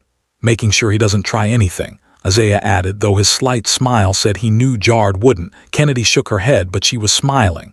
"You two are the worst." "You love us," Caleb said cheerfully. Kennedy turned back to Jard, who was still kneeling in front of her. "Sorry," she said again. "I should have trusted you." "I'm sorry for not thinking about how it would look," Jard said. "I should have texted you that Morgan was coming over. I should have communicated better." "Both messed up," Kennedy said. "Yeah," Jard agreed. "But we're talking about it now. That's what matters." They looked at each other for a long moment. Something settled between them, something stronger than before. "So," Jard said, a small smile playing at his lips, Are we okay? We're okay, Kennedy said. Relief washed over Jared's face. He started to stand up, but Kennedy stopped him. Wait, she said. You're already down there. Kennedy took a deep breath. What are we doing, Jared? Because this feels like more than boss and employee, more than friendship, and I need to know what we're calling this. Jared's smile grew. What do you want to call it? I asked first. Jared reached out and took her hands in his. Kennedy Michelle Taylor, I would very much like to be dadding you, officially, with all the labels and commitment and expectations that come with it. Kennedy's heart soared. Even though I want to wait, even though I have boundaries you're probably not used to, especially because of that, Jared said. You know what you want, you know your worth, you don't compromise on your values. That's not a problem, Kennedy, that's everything I've been looking for. From the couch, Caleb made a gagging noise. This is so cheesy, I love it. Up Cal, Isaiah said, but he was smiling too. Kennedy ignored her brothers. Okay, Jared repeated. Okay, let's do this. Let's try the whole official dadding thing. Jared's grin was blinding. Yeah. He stood up, pulling Kennedy to her feet and wrapped her in a hug that felt like coming home. Kennedy buried her face in his chest and let herself believe just for a moment that maybe this could actually work. One rule though, she said, her voice muffled against his shirt. Anything. You have to tell me when female relatives are going to be in your house wearing your clothes. That's just basic communication. Jared laughed. Deal. Although in my defense, this is the first time in 3 years Morgan's needed to use my shower. It's not a regular occurrence. Still, communication. Communication, Jared agreed. I can do that. Good. They stood there for a moment, just holding each other. Then Caleb's voice cut through the moment. So does this mean we get to do the protective brother speech now? Because I've been preparing one. Kennedy pulled back from Jared, laughing. Please don't. Late. Caleb stood up, crossing his arms in what was probably supposed to be an intimidating pose but just made him look like an annoyed teenager. Jared Pierce, you seem like a decent guy. You paid for my surgery, which earned you major points. But if you hurt our sister, we know where you live, Isaiah interrupted, and we both have very particular sets of skills.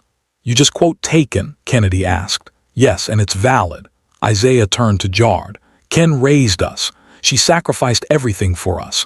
So if you're here playing games, taking up her time and energy for nothing, we're going to have a problem. Jared's expression turned serious. I'm not playing games, I'm in this for real. And I promise I'll treat your sister with the respect and care she deserves. Answer, Caleb said. You may pass. Oh, I may pass. Thank you for your permission, Jared said dryly, but he was smiling. Kennedy shook her head at her brothers. You two are ridiculous. We're protective, Isaiah corrected. There's a difference. Barely. Kennedy's phone, which she'd turned back on at some point during the chaos, buzzed with a text. It was from Alina Rodriguez, her best friend. Alina, girl, your man just called me asking for advice on how to get you to talk to him. That's dedication. Please tell me you let him explain. Kennedy smiled and typed back, Kennedy, I let him explain. We're good now, Alina, finally, I want details, all of them. Coffee tomorrow, Kennedy, yes, I'll call you later. Kennedy looked up to find 3 pairs of eyes watching her. She asked. Nothing, Jared said, but his smile said everything. I'm just happy. Me too, Kennedy admitted. Caleb made another gagging noise. Okay, this is getting too sweet for me. Zay, let's go, I think they want alone time. We're not leaving them alone, Isaiah said. Ken has boundaries, remember. We're not going to do anything, Kennedy said, exasperated. We literally just started officially dadding like 5 minutes ago. Still, Isaiah said. We're staying for at least another hour, chaperone rules, Jared laughed. I respect that. Actually, I appreciate it. Shows they care about you. They're annoying, Kennedy said. We're thorough, Caleb corrected. The next hour passed in easy conversation. The twins grilled Jared about everything from his business to his intentions to his favorite pizza toppings. Jared answered every question with patience and humor. Kennedy watched him interact with her brothers and felt her heart swell. This was real.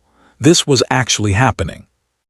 When Isaiah and Caleb finally left, after making Jared promise to have Kennedy home by a reasonable hour, even though she was 24 years old and lived on her own, Kennedy walked Jared to his car.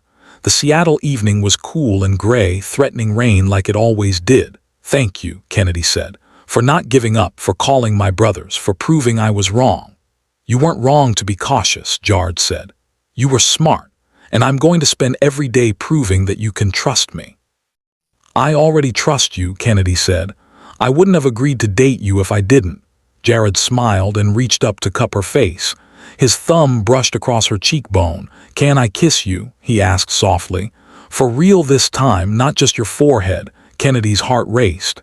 Yes. Jared leaned in slowly, giving her every chance to change her mind. She didn't. His lips touched hers, soft and gentle and perfect. The kiss was everything Kennedy had imagined and nothing like she'd expected. It wasn't demanding or possessive. It was a question and an answer all at once. A promise wrapped in gentleness. When they pulled apart, both of them were breathing hard. Kennedy whispered. Yeah, Jared agreed. Wow. They stood there in the parking lot of Kennedy's apartment building, foreheads touching, smiling like idiots. I should go, Jared said reluctantly. Before your brothers come back and tackle me, Kennedy laughed. They probably would. Text me when you get inside. Literally 20 feet from my door. I don't care, text me. Kennedy shook her head, but she was smiling. Okay, I'll text you. She watched Jared drive away, then floated back to her apartment. She texted him like he'd asked, Kennedy, I'm inside. Safe and sound, Jared. Good. Sleep well. Dream of me, Kennedy. Conceded much, Jared. Confident. There's a difference, Kennedy. Good night, Jared. Jared. Good night, Kennedy. Thank you for giving me a second chance. Kennedy fell asleep with her phone in her hand and a smile on her face. The next 2 months were the best of Kennedy's life. She and Jared fell into a rhythm. A pattern that felt natural and right. They still watched football together every Sunday. Still argued about plays and ate too much pizza and laughed until their stomachs hurt. But now there were other things too. Date nights at restaurants where Jared let Kennedy order whatever she wanted without making her feel guilty about the price. Long walks around Green Lake on her days off, talking about everything and nothing. Study sessions where Jared would quiz her on business management concepts and actually seemed interested in her answers. Jared attended Caleb's computer science presentation at UW and asked questions that showed he'd actually been paying attention. He took Isaiah to lunch and talked about the engineering internship he'd promised, making sure it was a real opportunity and not just charity. He met Alina for coffee and charmed her so completely that she texted Kennedy afterward. Girl, if you don't marry him, I will. He was integrating into her life and she was integrating into his. Kennedy met Diego Martinez properly, Jared's best friend and CFO. Diego was warm and funny and happily married to his wife Sophia, who immediately adopted Kennedy as a friend.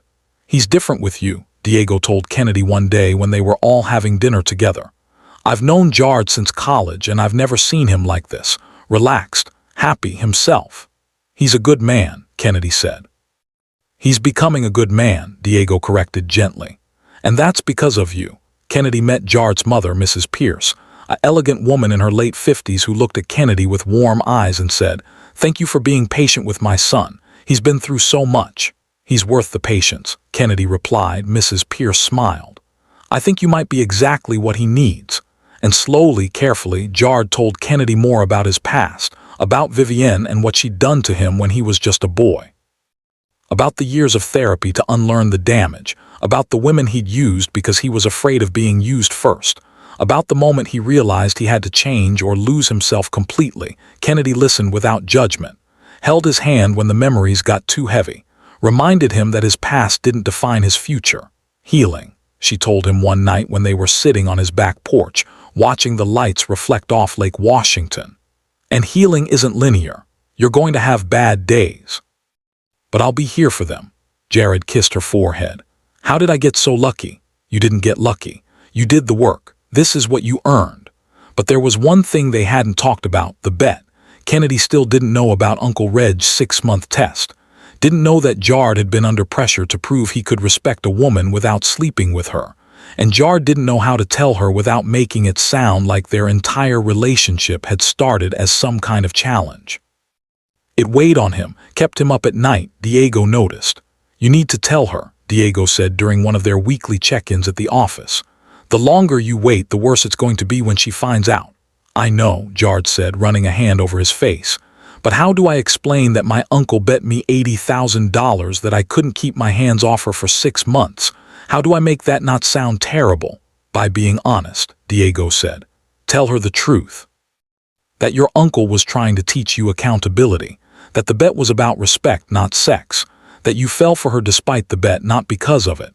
What if she doesn't believe me? Then you remind her of the last 3 months, of every choice you've made, of every boundary you've respected. Your actions speak louder than some bet your uncle made. Jared knew Diego was right. He just had to find the courage to tell her. But before he could, everything fell apart. It was a Saturday afternoon. Kennedy had come to the mansion early because Jared had asked her to attend a charity gala with him that evening. As his official girlfriend, not as staff, Kennedy had actually bought a new dress for the occasion. Nothing expensive. She'd found it at a thrift store and had it tailored. But it was beautiful. Simple black, knee-length, elegant. Alina had helped her pick it out and had insisted on doing her makeup. Going to a fancy event with your billionaire boyfriend, Alina had said. Let me work my magic. Kennedy had laughed but agreed. She'd arrived at the mansion around 2, planning to get ready there since the gala didn't start until 7. Jared was in his office on a conference call, so Kennedy went to the kitchen to make herself some tea. That's when she heard voices in the living room, Uncle Reg and Jared, and they were talking about her. Believe it's almost been 6 months, Reg was saying. I know, Jared replied. You actually did it. You kept your hands off her. Kennedy froze, her hand on the kettle. It wasn't about keeping my hands off her, Jared said, and he sounded annoyed. It stopped being about the bet months ago. The bet. What bet? Kennedy crept closer to the living room, her heart pounding. Still, Reg continued, you won fair and square, proved you could treat a woman with respect for 6 months without sleeping with her. I'll admit I didn't think you had it in you. Thanks for the vote of confidence, Jared said dryly. Serious, Jared. I'm proud of you, and I can tell this thing with Kennedy is real. The way you look at her, talk about her, that's not an act. It's not an act, Jared confirmed. I love her, Uncle Reg. I'm going to ask her to marry me. Kennedy's breath caught. That's a big step, Reg said carefully. I know, but she's it for me. I've never been more sure of anything in my life. What about the physical aspect? You two haven't. No, and we won't until we're married. That's her boundary, and I respect it. Men wouldn't. Not most men. Not anymore. Jared paused. She changed me, Uncle Reg, made me want to be better, made me believe I could be better. There was a long silence, then Reg spoke, his voice thick with emotion. Your father would be so proud of the man you've become. I hope so. Kennedy backed away from the doorway, her mind racing. A bet. Uncle Reg had bet Jared that he couldn't keep his hands off her for 6 months. 6 months. She did the math quickly. She'd been working here for almost exactly 6 months. The 6-month mark would be next week, so everything, the football games, the late-night talks, the respect for her boundaries, all of it had been part of a bet. No, that couldn't be right. Jared had just said he loved her, said he wanted to marry her, said it wasn't about the bet anymore. But had it been about the bet in the beginning, had she been some kind of test, some challenge he had to overcome, Kennedy felt sick. She grabbed her messenger bag and headed for the door, moving quietly so they wouldn't hear her. She made it to her car and sat there, shaking. Her phone buzzed. Jared. Hey, where are you? I'm done with my call. Want to grab lunch before we start getting ready for tonight? Kennedy stared at the message. She should go back inside, should confront him, should ask him to explain. But she couldn't, not yet. She needed to think, needed to process, needed to figure out if everything she thought was real had actually been a lie. Kennedy started her car and drove to the one place she always went when she needed to think. The cemetery where her parents were buried. Kerry Park sat on the south slope of Queen Anne Hill, offering one of the most iconic views of Seattle. The Space Needle rose against the skyline, Elliott Bay sparkled in the distance, and on clear days you could see Mount Rainier. Today wasn't a clear day. The sky was gray, threatening rain. Kennedy sat on a bench, her phone in her hand, staring at Jared's increasingly worried messages. Jared. Kennedy. Where did you go, Jared? Are you okay? Please answer. Jared, I'm getting worried. Did something happen, Jared? Kennedy, please, just let me know you're safe. She should answer, should tell him she was fine, but she wasn't fine. Her phone rang. Alina's name lit up the screen. Kennedy answered. Hey yourself. Why does your boyfriend sound like he's having a panic attack? He just called me asking if I knew where you were. I left, Kennedy said. I can hear that. Why? I overheard something about a bet. There was a pause. What kind of bet? Kennedy explained what she'd heard. The 6-month timeline, Uncle Reg's test. The challenge to prove Jared could respect a woman without sleeping with her. When she finished, Alina was quiet for a long moment. "'Kay," Alina said finally. "I'm going to say something you're not going to want to hear. Ahead, you're spiraling. You heard part of a conversation, jumped to conclusions, and ran away instead of talking to him about it. Alina, I'm not done. Did you hear the part where he said he loves you, where he said he wants to marry you, where he said it stopped being about the bet months ago? I heard it, Kennedy said quietly. Then why are you sitting in? Where are you? Carey Park. Are you sitting in Carey Park instead of talking to your boyfriend who is currently losing his mind with worry? Because I need to think. About what?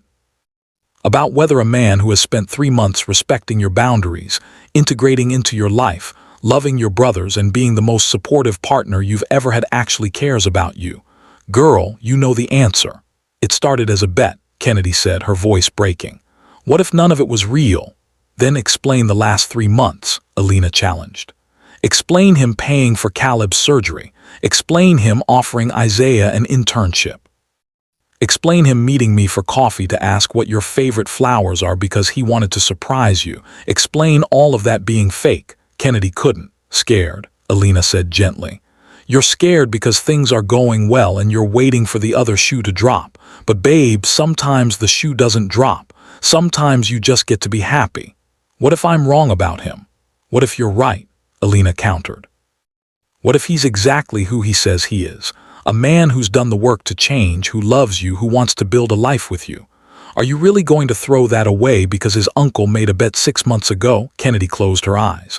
No. Then go talk to him. Let him explain. Give him the same second chance you gave him after the Morgan thing. You're right. I know I'm right. I'm always right. Now go get your man before he sends out a search party. Kennedy smiled despite herself. Thank you, Alina. That's what best friends are for. Now go, and call me later with details. Kennedy hung up and looked at her phone. Jard had sent 12 more messages and called 4 times. She typed out a response. Kennedy, I'm okay. I'm at Carey Park. Can you meet me here? The response was immediate. Jard, on my way. Don't move. Kennedy sat on that bench and waited, her heart in her throat. 15 minutes later, Jard's Mercedes pulled into the parking lot. He got out and walked toward her, his face a mixture of relief and worry. Okay, he said, like he needed to confirm it with his own eyes. I'm okay, Kennedy confirmed. Jard sat down next to her on the bench, close but not touching. What happened? He asked. Did I do something wrong? I overheard you and Uncle Reg talking, Kennedy said. About the bet. Jared went very still. Kennedy, let me finish, Kennedy interrupted. I heard about the 6-month test. About Uncle Reg betting that you couldn't respect a woman without sleeping with her. And I panicked. I thought maybe everything between us was just part of some challenge. It's not, Jard said urgently. Kennedy, I swear. I know, Kennedy said. I know it's not because I also heard you say you love me, that you want to marry me, that it stopped being about the bet months ago. Jared let out a breath. You heard that part too. Yeah. I was going to tell you, Jard said. About the bet. I've been trying to find the right time, but I didn't know how to make it not sound terrible. It does sound kind of terrible, Kennedy admitted. I know, but here's the truth. Jard turned to face her fully. Uncle Reg made that bet because he was desperate. I'd gone through 37 housekeepers in 4 years, seduced them, slept with them, discarded them. He was tired of cleaning up my messes. So he hired you, someone he knew wasn't my usual type, and bet that I couldn't make it 6 months without either sleeping with you or driving you away. If you lost, he'd pull out of Pierce Enterprises, which would have been catastrophic for the business. Kennedy processed this. So there was real pressure. Yeah, at first. But Kennedy, somewhere around the spider incident, maybe even before that, it stopped being about the bet. It started being about you. About how you made me laugh. About how you challenged me. About how you saw the broken parts of me and didn't run. I'm running now, Kennedy pointed out. You came back, Jard said. That's what matters. They sat in silence for a moment, looking out at the Seattle skyline. Love you, Jard said quietly. I know it's fast. I know we've only been officially dating for 2 months, but I've been falling for you since the day you dumped ice water on that drunk guy at the restaurant. Since the day you handled my petty complaints without flinching. Since the day you saved me from a tiny spider at 2 in the morning. Kennedy laughed despite herself. Love you, Jard repeated. And not because of any bet. Not because you're a challenge I needed to overcome, but because you're you. Because you're strong and stubborn and brilliant and kind. Because you make me want to be better. Because when I think about my future, you're in every single version of it. Kennedy's eyes filled with tears. I love you too. Jared's face lit up like she'd just given him the world. Yeah, I love you, jarred Pierce. Even though you're a reformed playboy with a spider phobia and a habit of making bets you probably shouldn't make. Hey, I didn't make the bet. That was all Uncle Reg. You still participated. Fair point. Jared reached for her hand. So are we okay? We're okay, Kennedy said. But you owe me honesty from now on. No more secrets, no more waiting for the right time to tell me important things. Deal, no more secrets.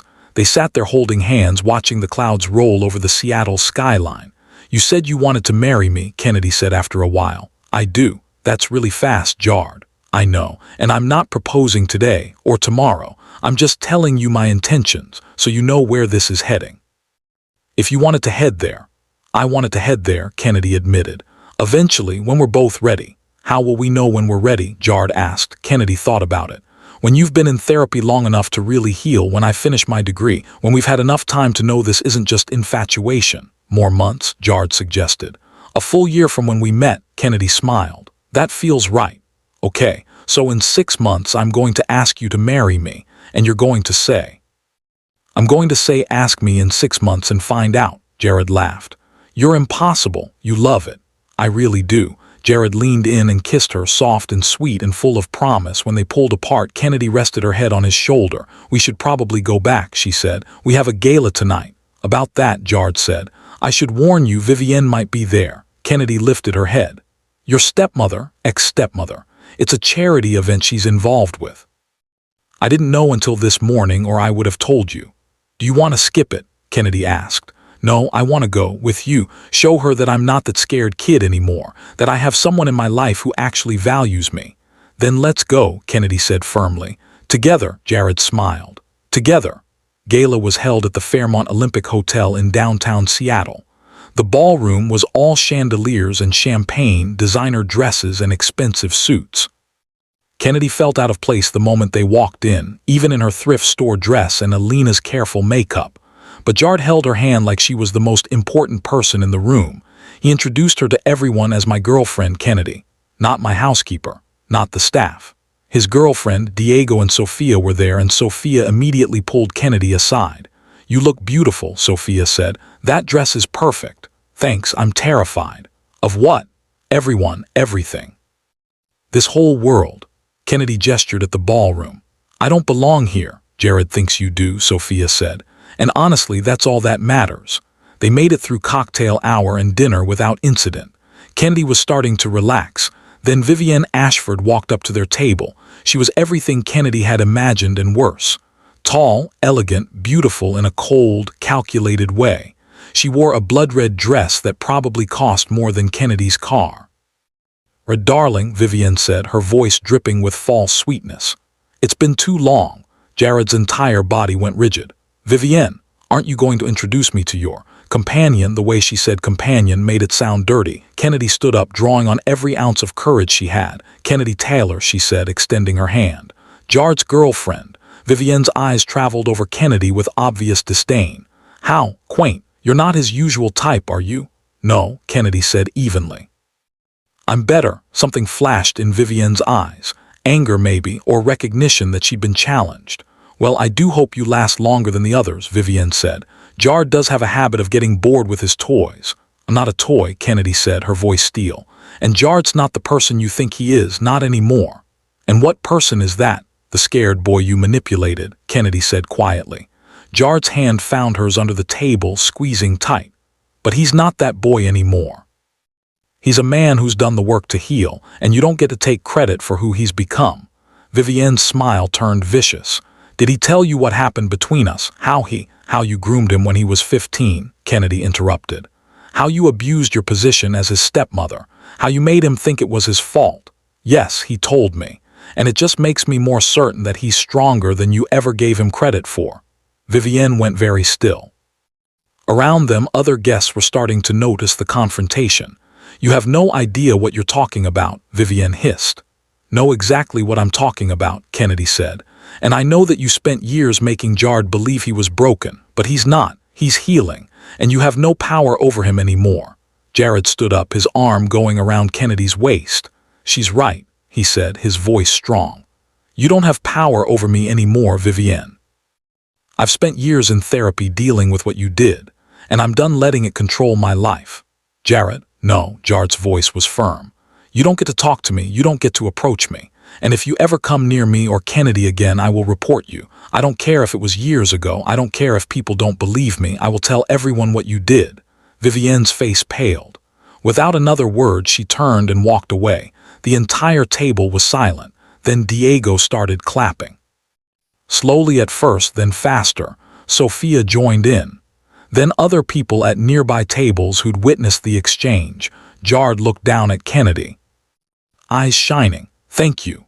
What? For standing up for me, for believing in me, for being the person I needed. Kennedy reached up and cupped his face. Always. They left the gala early, not caring what anyone thought. In the car on the way back to Kennedy's apartment, Jared was quiet. You okay? Kennedy asked. Just told Vivienne I'd report her, Jared said. I've never done that before, never even threatened it. Do you want to actually report her? Kennedy asked gently. Jared thought about it. I don't know, maybe. I need to talk to my therapist. But Kennedy, just being able to threaten it, to take that power back, that felt good. Good, Kennedy said. You deserve to take your power back. Jared pulled up to Kennedy's apartment and turned off the car. I need to ask you something, he said. Okay, that thing I said at Cary Park, about proposing in 6 months. Was I crazy? Is that too soon? Kennedy smiled. Maybe a little crazy, but I like it. Ask me in 6 months, Jared Pierce. Let's see where we are, Jared grinned. I'm going to ask you in 6 months and you're going to say yes. Confident much? When it comes to you, absolutely. Kennedy leaned across the center console and kissed him. Good night, Jared. Night, Kennedy. She watched him drive away, her heart full and hopeful and terrified and excited all at once. 6 months. In 6 months, her entire life might change. For the first time in years, Kennedy let herself believe that change would be a good thing. 6 months passed in what felt like both an eternity and a heartbeat. Kennedy finished her online degree in business management, graduated with honors. Jared, her brothers, Elena, Diego, Sophia, Uncle Reg, and Mrs. Pierce all attended the small ceremony. Kennedy cried when they called her name. Jared started a non-profit organization for male survivors of sexual abuse, put his story out there publicly, used his platform and his money to make a difference. It was terrifying and healing and exactly what he needed. Kennedy started planning for her security consulting business, saved every penny she could, drew up business plans, found a potential space to lease.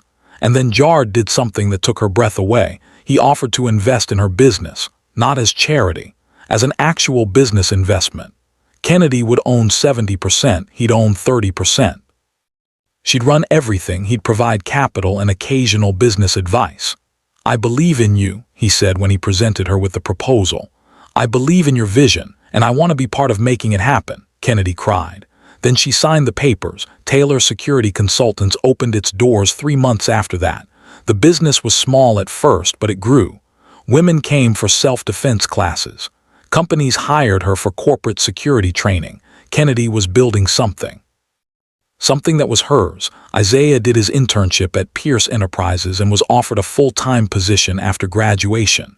He accepted. Caleb graduated with his degree in computer science and got a job at a gaming company in Seattle. He moved into his own apartment with roommates from school. Kennedy's little brothers were grown, independent, thriving. She'd done it. She'd raised them, kept them together, gotten them through college. Her parents would have been proud, and through it all, Jared was there. Supporting her, loving her, respecting her boundaries even when it was hard. They went to couples counseling together because Jared wanted to make sure they built their relationship on a healthy foundation. They talked about everything, the hard stuff and the easy stuff. They fought sometimes about money, about time, about his tendency to fix things instead of just listening. But they always worked through it. They learned each other, inside and out. And Kennedy fell more in love with him every single day. The proposal happened on a Sunday. Football season had started again, and Kennedy was at the mansion for their weekly game-watching tradition. Except Jared wasn't watching the game. He was watching her. Kennedy asked during halftime. Nothing, Jared said, smiling. Just thinking. About what? About how a year ago I was a mess, and now I have you. You have me, Kennedy confirmed. And I want to keep having you for the rest of my life. Kennedy's heart started racing. Jared, he got down on one knee, pulling out a small velvet box. Kennedy Michelle Taylor, he said, his voice steady despite the emotion in his eyes. A year ago, my uncle brought you into my life thinking you'd teach me accountability. What I didn't know was that you'd teach me so much more. You taught me that I'm worthy of love, that healing is possible, that change is a choice I can make every single day. You stood by me when I faced my abuser. You built a business from the ground up. You raised your brothers into incredible men.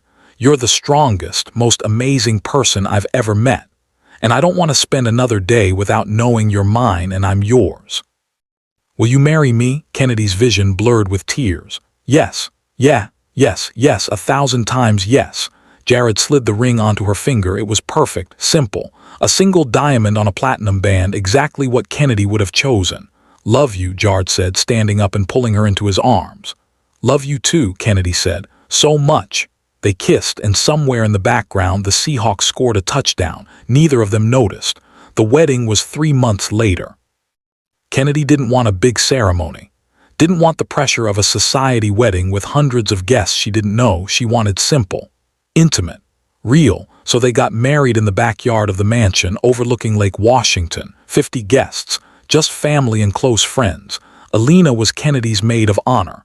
Sophia and Morgan, who Kennedy had become close with, were her bridesmaids. Diego was Jared's best man. Isaiah and Caleb stood up with him too. And Kennedy walked down the aisle in a white pantsuit, custom-tailored. Beautiful, completely, utterly her. The jacket was fitted perfectly to her lean frame. The pants flowed elegantly. A silk train attached to the back of the jacket cascaded behind her like a waterfall. She wore her grandmother's silver watch. Her something old, simple diamond studs that Jared had given her. Her something new, a blue ribbon tied around the bouquet Alina had made. Her something blue. And a handkerchief from her mother's wedding dress in her pocket. Her something borrowed. Zaya walked her down the aisle. Caleb walked beside them. When they reached Jared, both boys kissed Kennedy's cheeks and placed her hand in Jared's. Take care of our sister, Isaiah said quietly. Always, Jared promised. The ceremony was short and sweet. They'd written their own vows. Jared went first. Kennedy, when I met you, I was broken. I didn't believe I could be loved. Didn't believe I deserved to be loved. You proved me wrong. You saw all my broken pieces and didn't try to fix them. You just loved me while I learned to fix myself. You challenged me. You stood by me. You made me believe I could be better. And I promised to spend the rest of my life proving that belief wasn't misplaced. I promised to respect your boundaries, to value your voice, to support your dreams, to be the partner you deserve. I love you, Kennedy Taylor. Thank you for choosing me. There wasn't a dry eye in the audience. Then it was Kennedy's turn. Jared, a year and a half ago, I walked into your house expecting a job. What I found was a partnership. You supported me when I needed it most. You paid for my brother's surgery without hesitation. You invested in my business when no one else believed in it.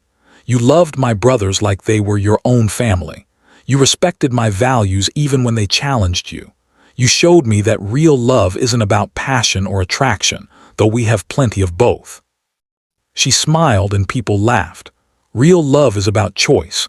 It's about choosing someone every single day, choosing to honor them, to respect them, to grow with them. And I choose you, Jared Pierce, today and every day for the rest of my life. Jared was crying openly now. The officiant smiled. By the power vested in me by the state of Washington, I now pronounce you husband and wife. You may kiss your bride. Jared cupped Kennedy's face in his hands and kissed her like she was the answer to every prayer he'd ever whispered. The audience erupted in cheers. When they finally pulled apart, both of them were grinning like idiots. Hi, wife, Jared said. Hi, husband, Kennedy replied. They walked back down the aisle together, hand in hand, as the September sun broke through the clouds and bathed everything in golden light. The reception was perfect. Dinner under string lights. Dancing on the lawn. Speeches that made everyone laugh and cry. Diego gave a speech about watching Jared transform from a broken man into someone capable of real love. Sophia gave a speech about how she knew Kennedy was the one when she ordered her own meal at their first double date, instead of letting Jared order for her. Alina gave a speech about how she'd threatened to steal Jared if Kennedy didn't marry him, and she'd meant it. Isaiah and Caleb gave a joint speech about how Kennedy had sacrificed everything to raise them, and how Jard had better treat her like the queen she was or answer to them. Uncle Reg gave a speech about second chances and redemption, and being proud of the man Jard had become. Mrs. Pierce gave a speech about gaining a daughter and losing her fear that her son would never find happiness. And then Jard and Kennedy gave speeches to each other. Jard thanked Kennedy for seeing him, really seeing him. For not running when things got hard. For believing in him when he didn't believe in himself.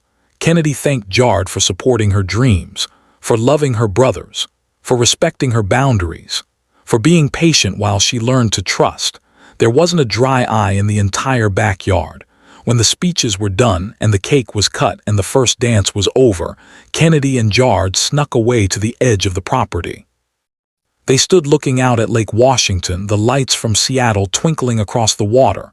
"We did it," Kennedy said softly. "We did it," Jard agreed. "I'm married to you. I'm married to you." Kennedy turned to him. "Are you happy?" "I've never been happier in my entire life," Jard said honestly. "Are you?" "So happy I could burst," Kennedy admitted. "Good." Jard pulled her close. "Because this is just the beginning, Mrs. Pierce." Kennedy wrinkled her nose. "I'm keeping Taylor professionally." Kennedy Taylor Pierce. Just Kennedy Taylor for work. "But I'll be Kennedy Pierce everywhere else. I can live with that." They stood there, wrapped in each other's arms, watching the sun set over the water. Behind them, music and laughter drifted from the reception. Ahead of them, an entire life waited to be lived. "Thank you," Jard said quietly. "What?" "For giving me a second chance. For believing I could change. For loving me when I didn't think I was worthy of love." Kennedy reached up and touched his face. "You were always worthy, Jard. You just needed someone to show you. You're that someone." "That someone." Jared kissed her, slow and sweet and full of promise. When they pulled apart, Kennedy smiled. "So what happens now?" "Now," Jard grinned. "Now we go on our honeymoon, 2 weeks in the Maldives, private beach house. No work, no distractions, just us." "Just us," Kennedy repeated. "I like the sound of that." "Good. Because you're stuck with me now, Mrs. Pierce." "Decision I ever made," Kennedy said, and she meant it. 1 year later, Kennedy stood in the main training room of Taylor Security Consultants, watching a class of 12 women practice defensive moves. The business had grown beyond her wildest expectations. She now had 3 locations across Seattle. She'd hired 4 instructors. She'd landed contracts with 6 major corporations for security training. She was making a difference. Actually making a difference. And it felt incredible. Her phone buzzed in her pocket. A text from Jard. "Jard, how's class going?" "Kennedy, good. We're working on escape techniques today." "Jard, my badass wife." "Kennedy, you know it." "Jard, dinner tonight?" "I'm cooking." "Kennedy, should I call the fire department in advance?" "Jared, rude. I've gotten better." "Kennedy, you've gotten marginally less likely to burn down the kitchen." "I'll be home by 6. "Jard, can't wait." "Love you." "Kennedy, love you too." Kennedy put her phone away and refocused on her class. When the session ended, the women gathered around her. "Miss Taylor," one of them said, a young woman named Aisha who joined the class after a bad experience with an ex-boyfriend. "I just want to say thank you for creating this space, for teaching us that we can protect ourselves. You've changed my life." Kennedy's throat tightened. "You changed your own life, Aisha. I just gave you the tools. Still, thank you." After everyone left, Kennedy locked up and headed home. Home was the mansion now. She'd moved in after the wedding. It had taken some adjusting, going from a tiny apartment to 15,000 square feet, but they'd made it work. They'd redecorated one of the guest rooms into Kennedy's home office, filled it with her books and her degrees and her business plans. They turned another room into a gym where Kennedy could practice her Krav Maga. They'd made the cold, empty museum into a home. When Kennedy walked in, she could smell something burning. She rushed to the kitchen to find Jard waving a towel at the smoke detector, which was beeping loudly. "I can explain," he said. "You burned dinner," Kennedy said, trying not to laugh. "I burned 1 dish. The rest is fine." Kennedy looked at the stove. 3 pots were cooking perfectly. 1 pan had something black in it that might have once been chicken. "Okay," she admitted. "You burned 1 dish. That's actually progress." "Right?" Jard grinned. "I'm learning." Kennedy walked over and kissed him. "You're learning. Now step aside and let me salvage this." Yes, ma'am, they cooked together, moving around each other with practiced ease, over dinner which ended up being delicious despite the one casualty. Jard looked at Kennedy with an expression she couldn't quite read. What? She asked. Have something to tell you. Kennedy's heart jumped. Okay. Been talking to my therapist about Vivienne, about reporting her. And I'm going to do it. I'm going to file a police report. I know it probably won't go anywhere after all these years, but I need to do it for me to take my power back completely. Kennedy reached across the table and took his hand. I'm proud of you. Are so proud. That takes incredible courage. Jared smiled. I have something else to tell you. News. I want to start a family. Kennedy's breath caught. You do? Yeah, I mean not right this second, but soon. I want kids with you, Kennedy. I want to be the kind of father mine never got to be. I want to build something good, something that lasts. Kennedy's eyes filled with happy tears. I want that too. Yeah, let's build a family. Jared stood up, pulled Kennedy to her feet, and kissed her like his life depended on it. When they finally broke apart, both of them were smiling. Love our life, Jared said. Me too, Kennedy agreed. Me too. Later that night, Kennedy stood in the bathroom looking at her reflection in the mirror. She was wearing an oversized t-shirt and shorts. No makeup. Hair in its natural short cut. She looked exactly like herself. And for the first time in her entire life, Kennedy looked at her reflection and thought, I'm beautiful not despite how she looked. Because of how she looked, this body had survived childhood bullying, had survived loss and grief and poverty, had raised 2 boys into good men, had built a business from nothing, had learned to trust again, had learned to love. This body was strong, capable, worthy. Kennedy smiled at her reflection. She heard Jared's voice from the bedroom. You coming to bed? Yeah, Kennedy called back. Just a minute. She took one last look at herself in the mirror. Thank you, she whispered to her reflection. To the younger Kennedy who'd been called names and made to feel less than. To the Kennedy who'd lost her parents and kept going anyway. To the Kennedy who'd taken a job as a housekeeper and found a husband instead. Thank you for not giving up. Thank you for believing you were worth more. Thank you for being brave enough to love. Kennedy turned off the light and went to bed, to her husband, to her home, to her life. And as she drifted off to sleep in Jared's arms, she thought about the white shirt. The simple, plain white shirt she'd worn every day for months because it was all she had, the shirt that had become her uniform, her armor. Her statement of who she was. She still wore white shirts. Not because she had to now, she could afford a whole wardrobe if she wanted, but because she wanted to, because that white shirt represented something.